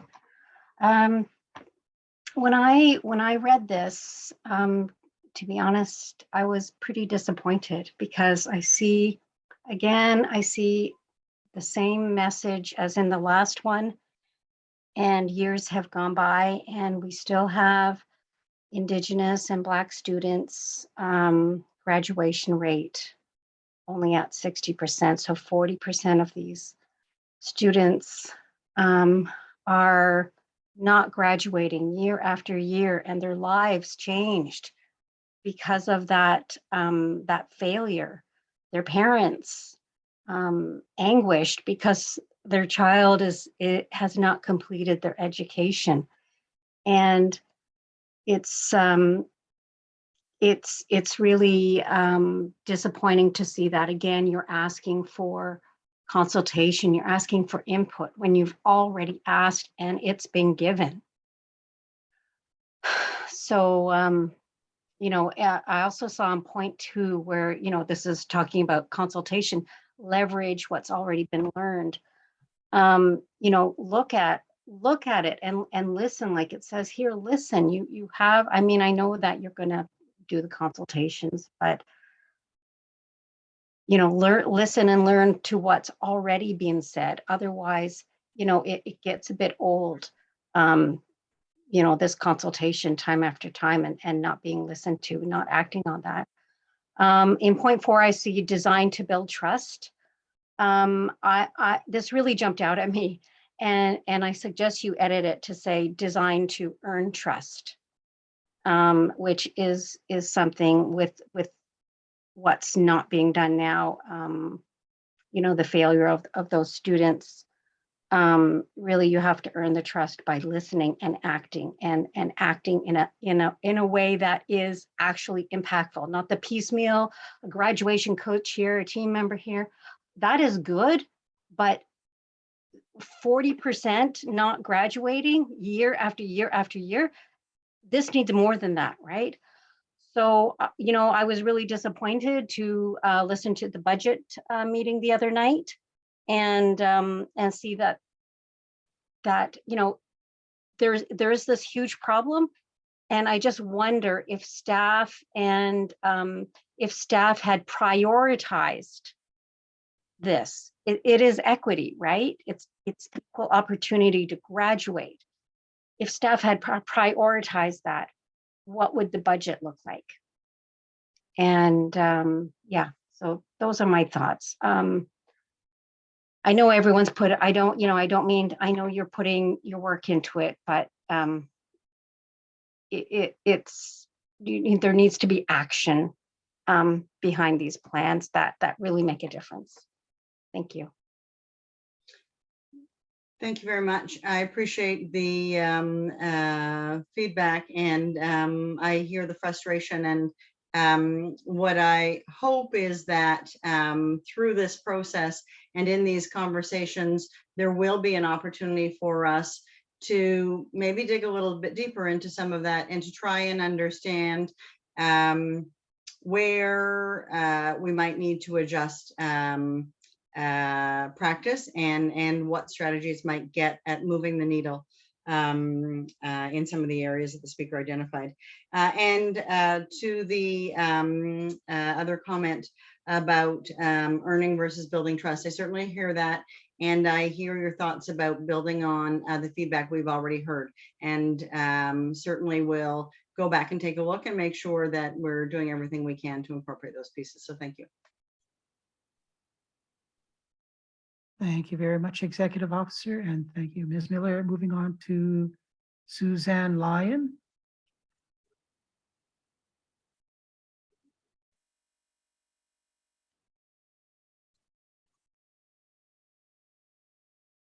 Ms. Lyon? Yes, hello. Hello. Thank you very much. And through you, Mr. Chair, I'd like to echo some of the sentiments of Ms. Miller. I represent the Parent Involvement Committee.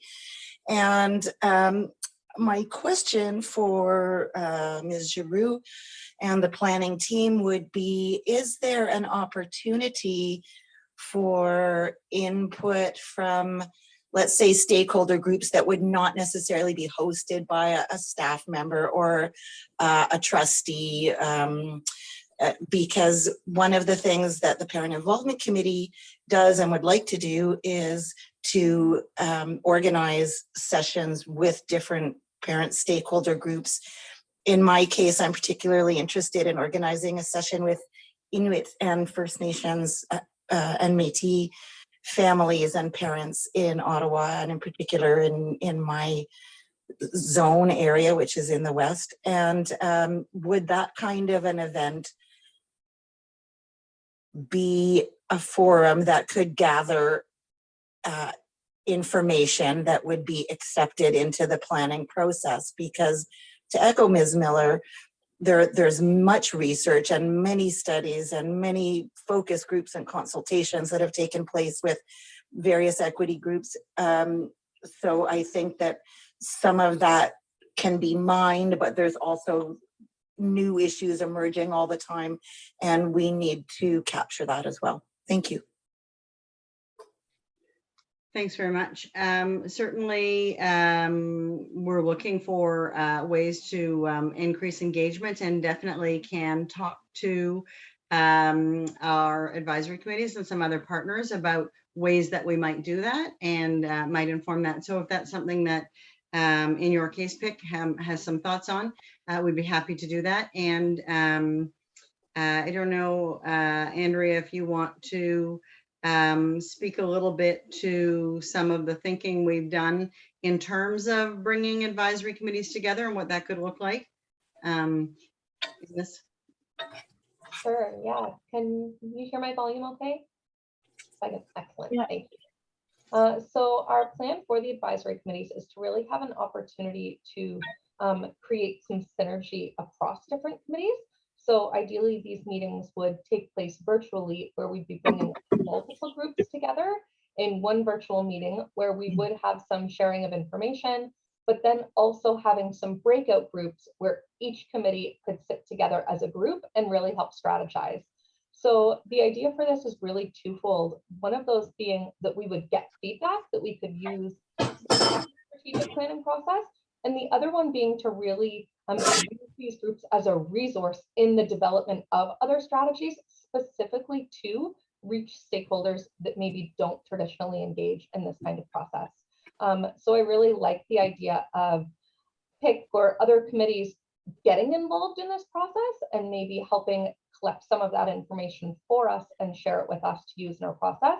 It's definitely something where we could even help prepare some packages or some resources to use to help facilitate that, but we'd definitely be not only open, but excited to executing some of those strategies.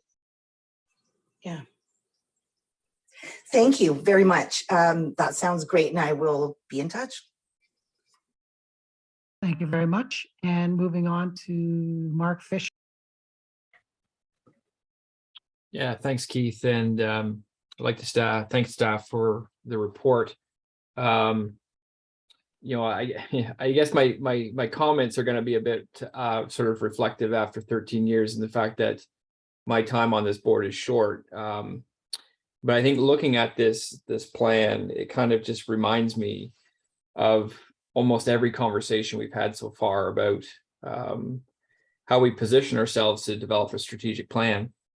And, you know, I sort of really just, you know, support 100% the comments that Lily made, because, you know, I think as a board for a number of years now, pandemic aside, there are known knowns. And I think we've done a tremendous amount of research to understand our students, to understand our communities, to understand our employees.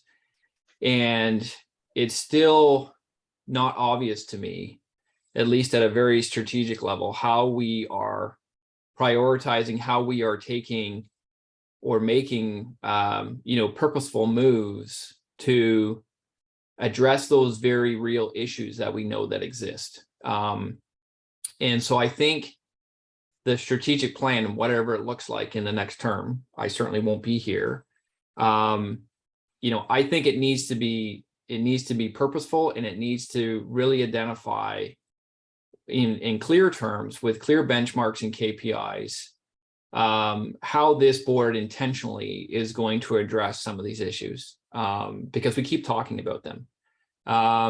And so that would be my first comment, is let's make some big moves on issues that we've talked about as a school board for years, that just seem, in the big budgets and somewhat broad, vague plans, don't necessarily seem to come to the fore or to get prioritized in the way that I think the board should be prioritizing them. And then I think there are a whole category of, unknowns in terms of how the world around us is changing, and how the board just naturally needs to be mindful of that change, responsive to that change, and always thinking a little bit ahead in terms of how do we position ourselves for success. And I think if we can do both of those things well, in terms of addressing those very known issues that we've talked about, kids that are feeling left out and falling behind, but at the same time trying to push, our students further in terms of leadership and excellence. If we can do those things that we know about, that we've studied at length and discussed at length, and if we can do that while also thinking about what's around the corner, and being positioned and ready to address those issues, I think that will be a more intentional and clear plan for our communities. I still think that the plans that we have right now, even though they've improved over time, it's still a struggle for people to really understand where this board's going, and what it's trying to do. So I'll leave that with as a final reflective sort of thought after sort of 13 years on this board. I think it's a step in the right direction, but I still think there needs to be a lot more purpose and intentionality in the work that the board's trying to do. Thank you very much. Moving on to Trustee Scott. Thank you, and thanks to staff for this report. Overall, I think it is a reasonable framework, and I am absolutely delighted at the idea of undertaking more purposeful consultation and making sure that trustees are directly involved in that. One of the challenges sometimes is that when we consult with a sort of general call for come to a meeting if you're interested, we see the same people over and over again. And indeed, sometimes when we've had geographically distributed meetings, I've seen the same people still at each of the meetings, and there are a lot of voices that we simply never hear. One big question I have, and I know this has been significantly disrupted because of the pandemic situation that we've been dealing with, but we normally would have had a series of additional reports on progress on the strategic plan through the course of the year. We haven't had those. We haven't got all of the kinds of data that we normally would have because the EQAO tests were canceled and a bunch of other things were canceled. And let's face it, everybody's been up to their elbows trying to cope with COVID for the past 2.5 years. So are we going to be seeing some additional reporting? For example, Ms. Miller mentioned the graduation rates. I don't know how old those graduation rates are. I haven't seen what a graduation rate is for each of the last several years in terms of the different groups of students that we look at. Is there a way we can be more nimble in bringing that kind of key information forward? Because one of the challenges is that we are doing good things. The research says they're the right things to do, but we don't actually know if they're working in our system. So great question, thank you. So you're correct in that we have not generated as many reports on the status of the strat plan, but we will continue that work, and you will get a report on that in the fall. You're also correct that some of our key data points are no longer available in the same way that they have been in the past. And so we do have to do a bit of rethinking about what some of those look like. But I think that, you know, are thinking about a more collaborative approach to the environmental scan and the integration of the strategic enterprise risk framework into the planning process should be strategies that help make sure trustees get some of that information and sort of the big key data points broken down and then brought together in ways that you don't normally see that. So that might, for example, include enrollment data, might include graduation data, might include some of our demographic data. And then the last thing I would say to that is, without a doubt, we have changed some of the work, or some of the work that we had hoped to do during the life of this plan has changed. But some of it changed but not eliminated. And a good example is we had identified surveying of parents, students, and staff as a sort of annual cycle. And we may not have created what that annual survey looked like, but we actually have done a little bit more of that than what we intended in the form of our regular check-ins. And so that's one of the pieces we look at when we talk about making sure we're looking at and using that data over the last couple of years and then building on that. So there will be some change in some of our data points, but we will get back to bringing you some consolidated data points that I think will be helpful for you. Thank you. I would hope that we will have some of those reports as part of the environmental scan, or before we start getting seriously into the broader consultation in the fall. Thank you. Thank you very much, Trustee Scott. Moving on to Seema Lamba. Hi, thanks for that presentation on this. I just want to start out with a question. In the actual report that we were given, it said that there were, you've outlined key objectives for the new strategic plan. How did you come up with those objectives? I'll start, and Andrea can jump in if she likes. So there is a legislated framework that first of all drives what we need to do, and so some regard for that. We do have some experience in terms of the planning process and what works well and what doesn't. Some reflection on what the experience has been with this plan, and some very direct feedback in some of the survey work that we've done in the last couple of years that speaks to the plan directly. And so that helped to inform it. Andrea, I don't know if there's anything else you want to add to that. No, I think that pretty much covers it. I would have definitely said that the feedback that we heard through those thought exchange consultations, in particular, that open-ended feedback that we're able to hear from students, parents, and staff really helped inform a lot of what these look like. Okay, because I think the objectives in themselves, they're very broad. They're fine objectives. The thing that I guess what I was questioning to myself was, why wasn't there an objective to, let's say, reduce, as Lily had pointed out, to reduce the level of, or to increase the graduation rates from equity communities, for example, as an objective of your strategic plan. Like that's like a specific one, right? I mean, I like the inclusiveness and representative of our diverse communities, but that's broad, like very broad, and vague to me.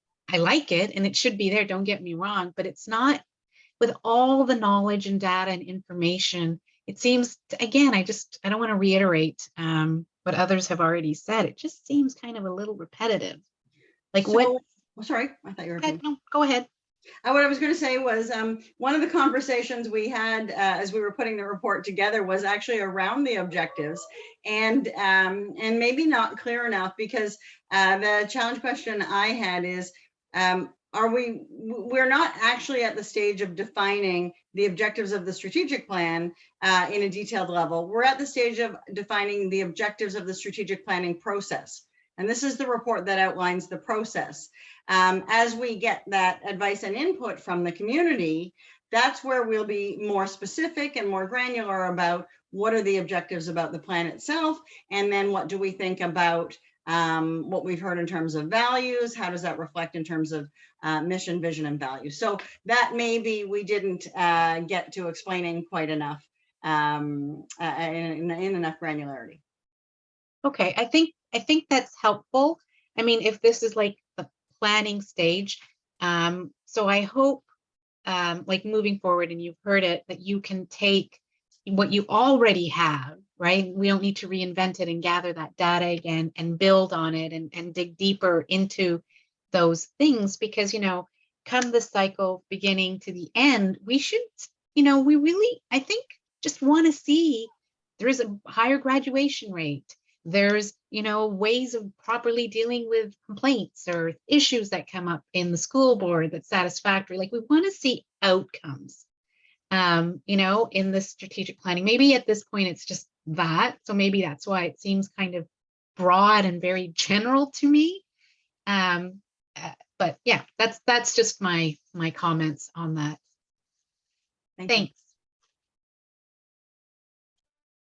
Thank you very much, Seema. And moving on to Christine Moulison. Thank you, Mr. Chair. So I just had a couple comments, and I'm sort of going to echo what Suzanne and Lily were saying too about some of the issues with consultation. And I know a lot of parents are feeling that even though consultation is taking place, that not their feedback is necessarily not being taken into account or actually being used or followed up on. They feel like they're saying stuff, but those voices aren't being heard. So when we're going through the strategic plan and there is information coming back, seeing that feedback in there so that parents can see that their feedback is being heard, even if it's not being used, that it's being heard, how and why certain feedback was taken into account and which pieces weren't and why. Might be useful and might also help people understand how and why certain feedback is being processed.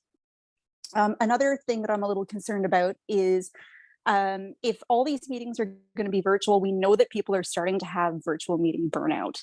And I'm wondering if that's going to cause a lower turnout and a lower consultation feedback loop for you. I'm wondering if this is a time where we now know we have kids back in classes, we're making masking not mandatory anymore. Is this where we start looking at involving the community and maybe opening up some of these meetings? Let's start to have some in-person meetings. Is this the time to start doing that so that we can make sure we are getting proper feedback and the strategic plan will actually have a voice being heard? It also will help with some of the issues of inequity when we're talking about people who don't have access to the internet. If we're doing a lot of these meetings in the evenings, families that have events they have to attend with their children, people who work shift work and can't necessarily attend, it may balance some of that out too if we sort of have a mix between the two. Just some thoughts, but overall excited to see a new one coming out soon. Thank you. Thanks very much. I should clarify that it's not our intention to have only virtual meetings. The meeting that was being referenced was virtual, but there will be some combination of meetings, including some in-person and I suspect some hybrid meetings. And of course, we'll see where we're at in the fall, but certainly do plan to incorporate in-person. And I want to respond to what you said about feedback and being heard. And that's part of the shift you see in two areas. One is in the shift to listening and advice and thinking about how we use that information. And two, and I think importantly, is the shift to a more participatory approach to soliciting input. So making sure that in those conversations, it's not just a strategic planning team that's leading that work, but that members of senior staff and trustees are actively a part of those conversations, so that we're eliminating that need for, or not that need, but that risk that we do all this consultation and we generate a report, and not everybody reads or processes fully what's in the report, but rather people come to the next conversation having been a part of those conversations and carrying those voices to the table. So that's part of the authenticity piece, and hopefully that will help to address some of the concerns you've raised. So thank you for that. Thank you very much. Thank you, Mr. Chair. Thank you very much. And seeing no further questions for Executive Officer and Manager Rahim, I'm going to take it back to Trustee Campbell for. Thank you very much. Just appreciate all the staff work. Sorry for dropping off there. We had two mad chihuahuas visit the house, and with a comedic train of events, our internet died. In any event, so I will read the minutes, and I certainly benefited by the discussion, and I do thank people for the discussion. It's interesting to me that a number of the questions and suggestions raised, in fact, mirror aspects of our consultation policy, which does speak to many of these questions. Anyway, with that, I thank staff. Thank you very much. And with that, I'd like to call the question on this motion, and please respond verbally to your vote as well, so that people at home can hear you. And so I'm going to call a question. All those in favor of the motion? Off in favor. Scott in favor. Jennings in favor. Campbell in favor. Bell in favor. Any in favor? Fisher in favor. And opposed?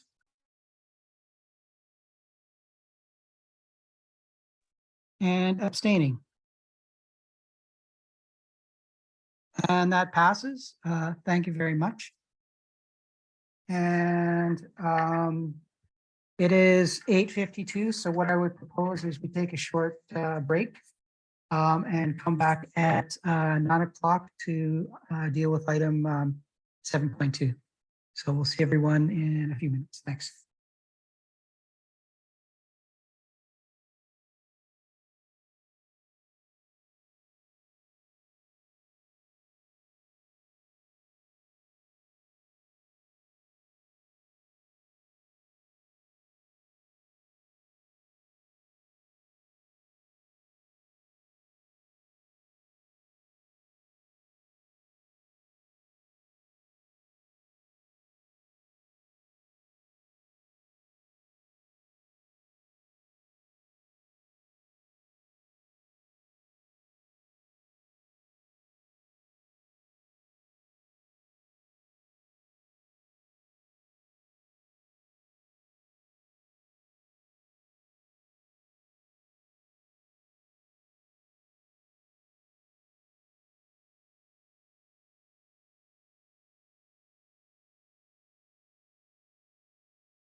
Okay, so let's get started again. If trustees could turn on the cameras so I can see if you're here.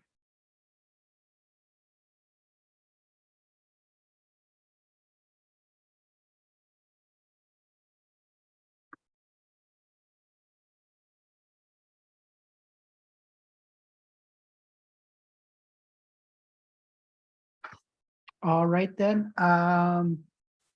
let's move on to agenda item 7.2, report 22-044.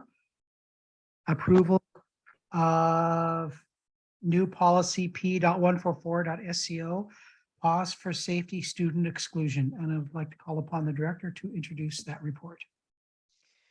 Thank you, through you, Chair. Superintendent Farish is here, who has been the lead on this work. This is a very complex piece of work that the superintendent has undertaken along with senior team and in partnership with a number of colleagues and partners. So I just want to preface the presentation of the report along with the updated approval, but with thanks for the engagement and perseverance on this, because this one is very, very complex. So over to you, Superintendent Farish, in getting us started on the discussion on this report with a goal towards trustee approval. Thank you, Director, and through you, Chair. I'm just beginning to share my screen here with a few brief slides. So I would like to start tonight by thanking policy analyst Engie Abdel-Massier for her refining and revising of the multiple iterations of this draft policy following the evolution of our consultation feedback. I would like to acknowledge that this draft policy writing started early in our Safe Schools policy review, in which Dr. Petra Duschner, who's retired now, collaborated with System Principal Colin Anderson. Principal Anderson has since continued the work in this policy development with his colleagues in Learning Support Services, the lead for mental health, Emily Bala, and the supervisor of psychological services, Dr. Kristen Shaw. In section 13 of the letter of transmittal, it reviews the critical path for this policy development. As a reminder, the work emerged from interest and recommendations connected to the Safe Schools policy review activities beginning in the spring of 2019. Feedback and discussion throughout the Safe Schools policy revisions and the police involvement in schools review continue to inform the draft student exclusion policy development. By February 2022, we completed the first draft of the policy, and in March 2022, we presented the plan for this draft policy consultation to the Board of Trustees. In April and May, we conducted formal consultation activities, and we collated and responded to feedback received in other feedback forums, including emails to the dedicated email account. Tonight, we are presenting a revised draft of this policy, newly entitled Pause for Safety, as a result of the consultation activities and for the Board of Trustees to review. As per our consultation plan, we engaged in focused discussions offered to members of the Special Education Advisory Committee, Advisory Committee for Equity, the Indigenous Education Council, and members of the Board of Trustees. In addition, we hosted facilitated sessions with multicultural liaison officer members, Federation members, and all principals and vice principals, and managers and supervisors in learning support services. At the end of May, we brought this revised draft policy document back to share the outcomes of our consultation and invited members of SEAC, ACE, and the Indigenous Education Council and trustees to another focused discussion. We made another set of final revisions to get us to the document we are presenting tonight. I will highlight only a few key pieces of what we heard that informed the evolution of this draft policy. The word exclusion is triggering for some. feels like a rejection, and seems contrary to the district's goals and objectives for inclusion and increased sense of belonging. Therefore, we anchored the policy name on its intentions. It is a pause for safety while we collaborate to create the conditions for a safe re-entry. We also heard many questions about the difference between modified days and exclusions and how other tiered interventions, such as the use of a sensory room or a placement in a specialized program class, is different from an exclusion. We kept this policy tightly focused only on the cases where a pause for safety as a temporary measure is enacted by the principal in accordance with their obligation to maintain student safety. Changing the schedule of a student's day, commonly referred to as modifying their day, is an intervention that some families and schools agree would support the student's learning goals as set out in their IEP. As this is not an exclusion, but rather an agreed upon intervention to support programming goals, we do not speak to it in this policy. In this policy, we direct readers to reference the Special Education Programs and Services policy to learn more about interventions, such as specialized program class placements. Learning Support Services has begun development of a guiding document to support the implementation of a modified day schedule for families and schools to use where appropriate. We also heard that better communication and increased transparency is required at the beginning of the school year and at registration time with families, with support from advocates and/or multicultural liaison officers, so that this pause for safety is understood ahead of when it may need to be implemented.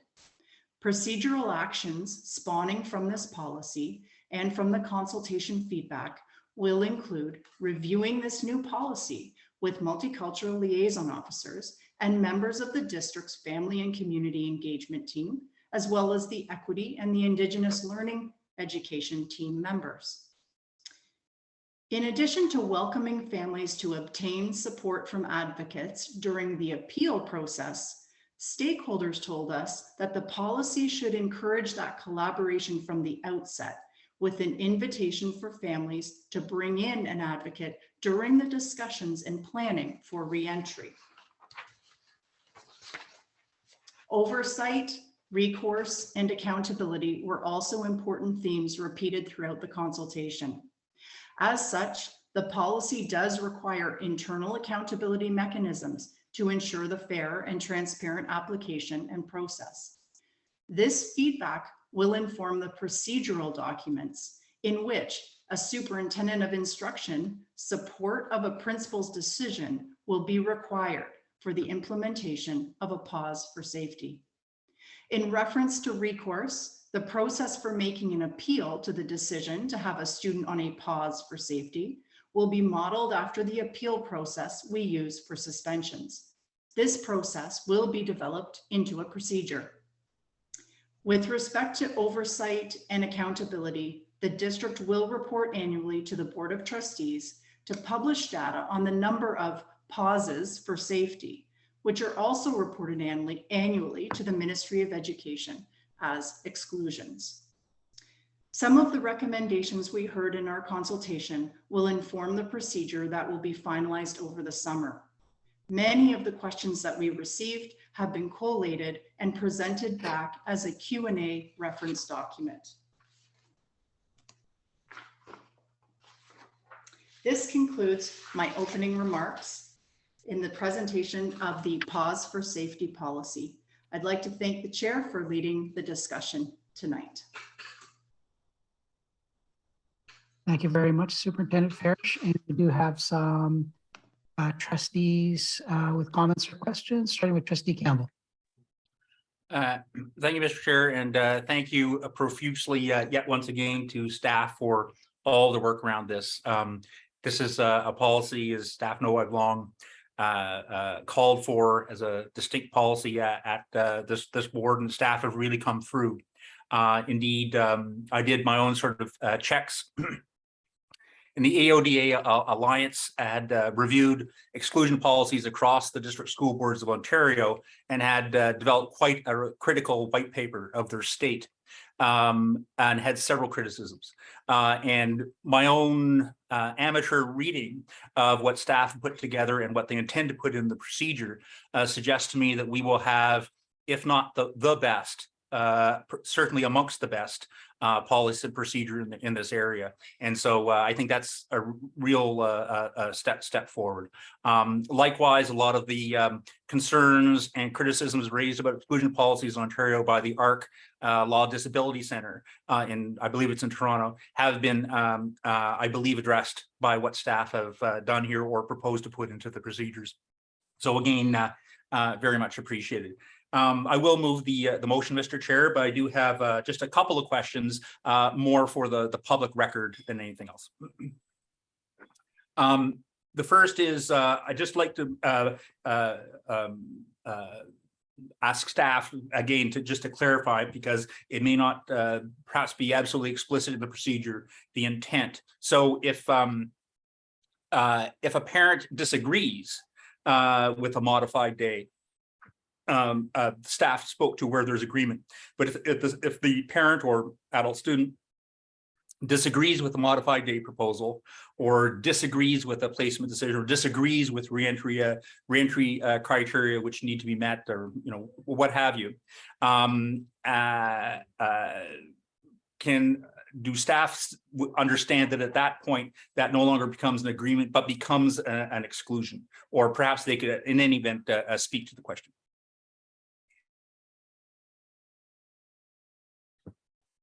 Through you, Chair.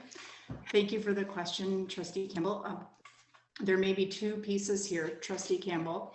The first question that you talked about with respect to modified day, so that would be a conversation around supporting student learning goals and a type of intervention that we may refer to as a tiered intervention. And if there isn't agreement upon that implementation, then it wouldn't automatically become necessary to exclude a student. It would be, the conversation would continue about what would be supportive of that student within the continuum of strategies and interventions. It could in fact be the case, Trustee Campbell, that there may be a scenario where the principal must consider the safety risk to students, and an exclusion may have to be implemented, but it doesn't flow from the conversation that would be happening around interventions such as a modified day to meet the program goals of the student. I think I understand, but and I understand that this is a process of dialogue and collaboration and joint exploration. I think I appreciate that, but at the end of the day, if the parent disagrees with a shortened day and does not accept the staff proposals, yet staff believe, and I'm sure they'll had good reasons for that for the safety of students, the student must have a shortened day. Does that become an exclusion at that point or not? It could be, Trustee Campbell, that is the necessary action. Of course, remembering that an exclusion is, the intention is to be temporary and that we expedite the return. So all understood. I'm just after formal definitions and understandings. Yeah. No, that's very much appreciated. I know the care with which staff will be implementing this. The second is a related question. It goes to a reentry criteria. I think I mentioned that, and possible, because these are effectively, if these aren't IPRC students, et cetera, I mean, these are in a sense, perhaps one could see them as almost placement decisions. So if there are sort of reentry criteria that parents or adult students disagree with, or do not agree with, presumably that would maintain, and these might be very rare. I understand that staff would endeavor not to get to that point, but if and when things did proceed to that point, would that then be classed as an exclusion? Again, it goes to, I guess, consent and agreement. Is that correct? Through you, Chair. So if a student is on an exclusion, then there are some conditions that are set or some next steps that we need to achieve together. And if we aren't able to achieve those next steps, while we work to achieve those next steps, the student remains on exclusion. And there are rare cases where those steps are so complex that it takes a little bit more time. And the collaboration and the partnership, sometimes with agency partners in the community as well. However, we continue to work towards achieving those conditions and next steps. And in some cases, we revise them because things can change as we're working through that process to have a student come back and re-enter safely. So I think that's a case of where a student would remain on exclusion. It's not an outcome of it's not a becoming of an exclusion, but it's remaining on exclusion in that case. Yeah. Okay, that makes sense. I really appreciate the answer. And I guess the final question, just to cap it off, is staff have considered various options with respect to detailing the appeal procedure. Could have piggybacked on the suspensions policy, had various opportunities here. Decided in the end to put the details of the appeal procedure, because we do have a policy on IPRC procedure appeals. We have a policy on suspensions appeals, but in this case, staff are opting to put the details of the appeal procedure, rights, obligations, timelines, the whole 9 yards, into procedure. And I just would like, again, I think I understand staff's rationale, but just I'd like to have it stated for the record. Through you, Chair. Thank you, Trustee Campbell. Yes, we prefer to have it in a procedural document, the appeal process, and that is work that will come. We do have a policy for appealing suspension, and then we have a procedure as well. And we're looking at both of those documents. There's some overlap in those documents, and we're really looking within the suite of Safe Schools policies and procedures to do some work to create more clarity. And adding this procedure in, we're waiting to do that work until we can really model the type of procedure that we want for suspensions, appealing suspensions. Great, thank you. Those are my questions. And again, thank you to staff for the fantastic work. I look forward to any discussion or further questions that might ensue. And I just want to provide my thanks as well to staff for spending the time that they have with me over the last while. Thank you. Thank you very much, Trustee Campbell. Moving on to Trustee Scott. Thank you, and thanks very much for what I think is a very sound draft policy on this. Just one question arising from Trustee Campbell's questions.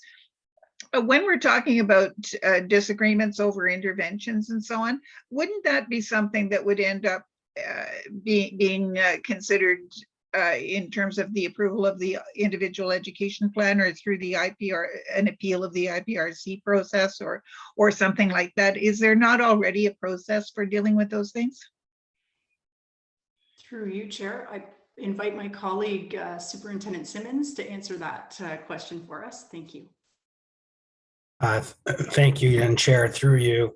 There is certainly a process for appealing IPRC decisions. So they can go to a special education appeal board, request a second IPRC, go to a special education tribunal in the end. So there are those steps laid out in Regulation 18198 on IPRCs. With IEPs, it is part of an ongoing discussion, and these conversations occur regularly in our schools as parents and caregivers work collaboratively with school staff to find the accommodations that best meet the needs of their child. Thank you for that clarification. Just looking in the report itself, in the section on page 5, where you have spoken, sorry, on page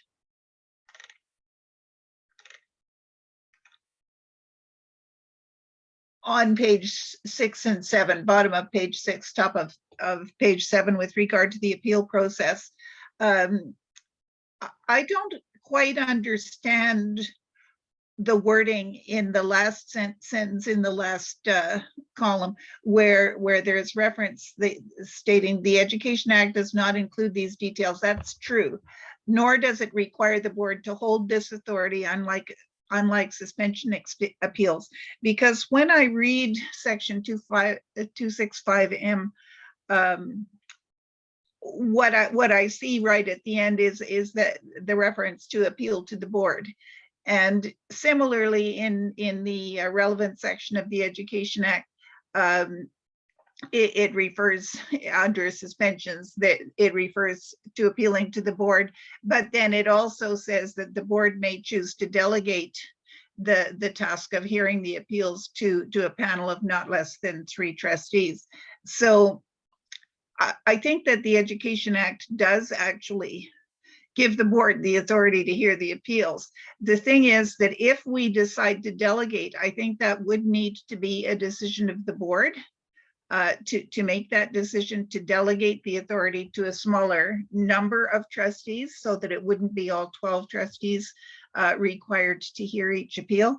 And the other piece of it would be in terms of how we do that, whether approval by the board of delegating that authority would need to be in this policy, or whether it would be done by a straightforward board motion simply to delegate the authority. Because most of the time where we've delegated authority, it has been expressed in policy as well. Through you, Chair, perhaps Executive Officer Giroux could speak to the inclusion of that delegation in this policy itself versus having it as a board motion, as you suggested. So I think that we can take away the question and examine it before board and make a decision about whether or not we need to incorporate language here. It sort of connects to Trustee Campbell's question. And generally what I think is that the policy should protect the right to appeal. And if there's a delegation of authority, the policy should also establish the right to delegate, but that the mechanics of the appeal process and the mechanics of the delegation can be sorted out in the procedure. And that's consistent with the shift in policy direction we are looking for. So happy to work with Superintendent Farish and take a look at that before board. I appreciate that very much. I agree that it's better to have all of the nitty-gritty detail in the procedure. If you are proposing to base it on the existing procedures around expulsion hearings and suspension appeals, I would appreciate an opportunity to have a conversation, having chaired an awful lot of these at this point in time. There are some huge inconsistencies between our practice and what is actually in the policy and procedure, which need to be sorted out. So thank you. Thank you very much. And seeing no further hands up, going to turn it back to Trustee Campbell for a wrap up. None required. Thank you. Thank you very much. And I'm going to call a question on this policy. And please speak out so that the people at home can hear you. And so all those in favor? Fisher in favor. Lyra in favor. Scott in favor. Campbell in favor. Any in favor?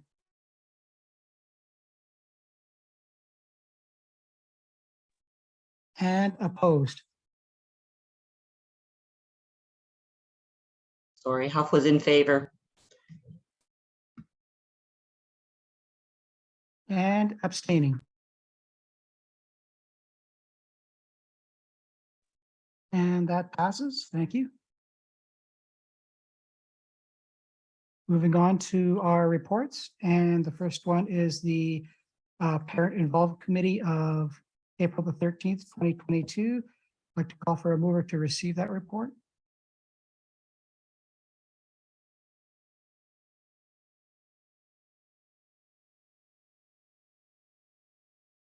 Trustee Lara, thank you very much. Any errors or omissions to that report? Ms. Mulison?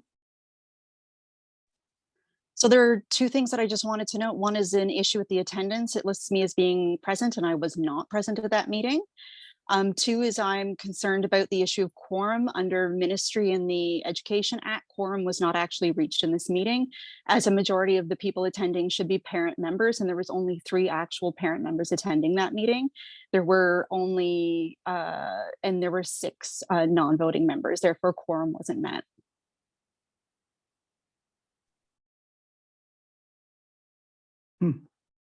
Executive Officer, can you provide some advice on that?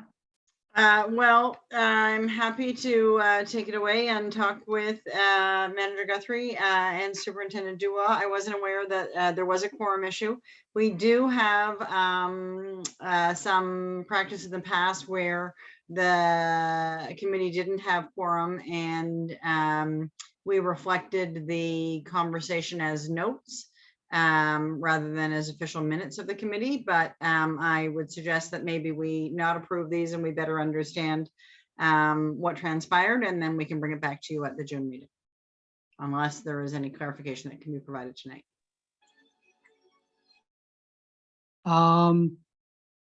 Ms. Lyon, do you have something to add? I do, thank you. And through you, Mr. Chair, I'd like to suggest that I take this back to a PIC. I was one of the parent representatives that was not at the last meeting, so I can't speak to what happened at that meeting, but I will commit to going back and clarifying and bringing back a recommendation or some information to this table. Thank you. Thank you. And Trustee Scott, any words of wisdom? Just, I just think that I was at the meeting for part of the meeting and noted that there was a challenge in having very few parent members present.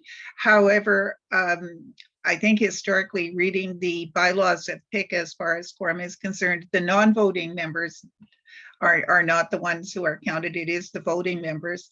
And the practice has been, even if it wasn't 50% of the identified voting members, as long as a majority of parents were present, the meeting has gone ahead.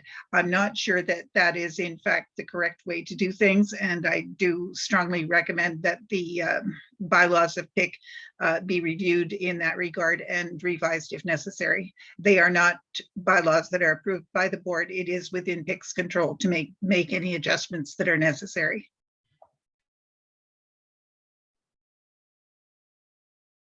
All right, so what I'm going to do is, since this has already been moved to be received, I'm going to put it to a vote. And if we vote to receive it, then Ms. Mulison could work with Executive Officer to correct the minutes. If we do not receive it, then it will be put off and the corrections will be made and will come before the Committee of the Whole next time, or maybe even the board. So all those in favor of receiving the report?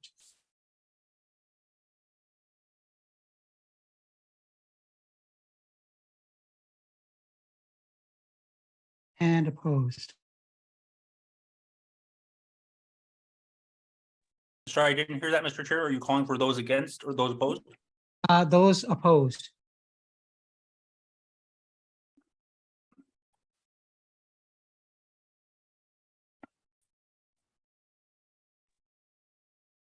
And abstaining?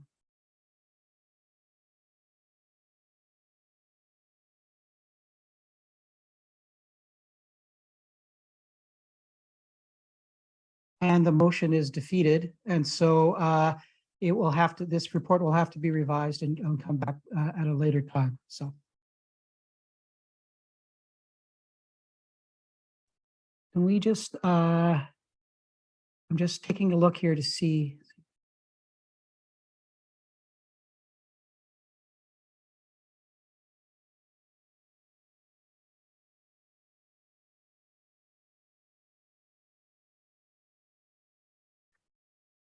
Okay, good. Just checking to see if there's, if we actually have quorum left. So moving on to item 8.2, Special Education Advisory Meeting of May the 4th, 2022. I'd like to call for a mover to receive the report from SEAC.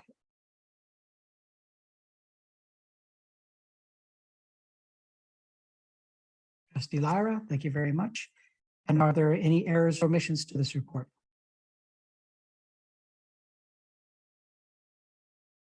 Seeing none, I'd like to call the question on this. All those in favor?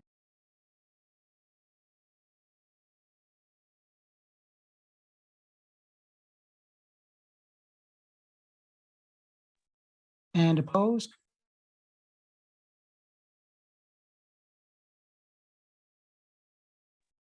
And that passes. Thank you very much. Moving on, Audit Committee of May 18th, 2022. I'd like to call for a mover to receive the report from the Audit Committee. Trustee Lyra, thank you very much. Are there any errors and or omissions? Seeing none, I'd like to call the question. All those in favor?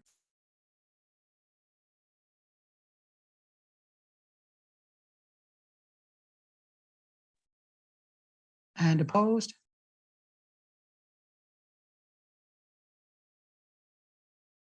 And that passes. Moving on to a report from OPSRA representatives. And I'd like to call upon Trustee Penny to provide an OPSRA report if required. And there is no report this evening. I will note that the AGM for OPSPA will be occurring next week.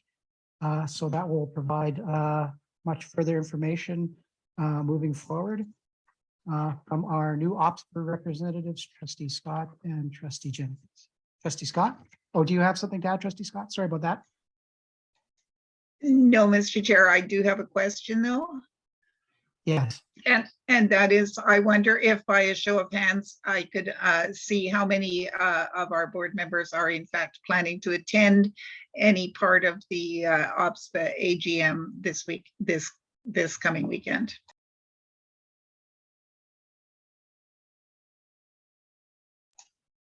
And thank you very much for that. Thank you very much, Trustee Scott. New ministry initiatives, Madam Director. Thank you, through you, Chair. No new initiatives. Thank you very much. OSTA update. Since Trustee Blackburn is not here, does anyone have an update from OSTA?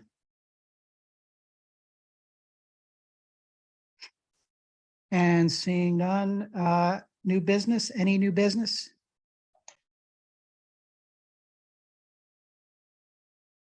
And no new business. Thank you very much. So coming to the end of our agenda, declare the meeting adjourned. And thank you and good evening, everyone. Thank you. Good night.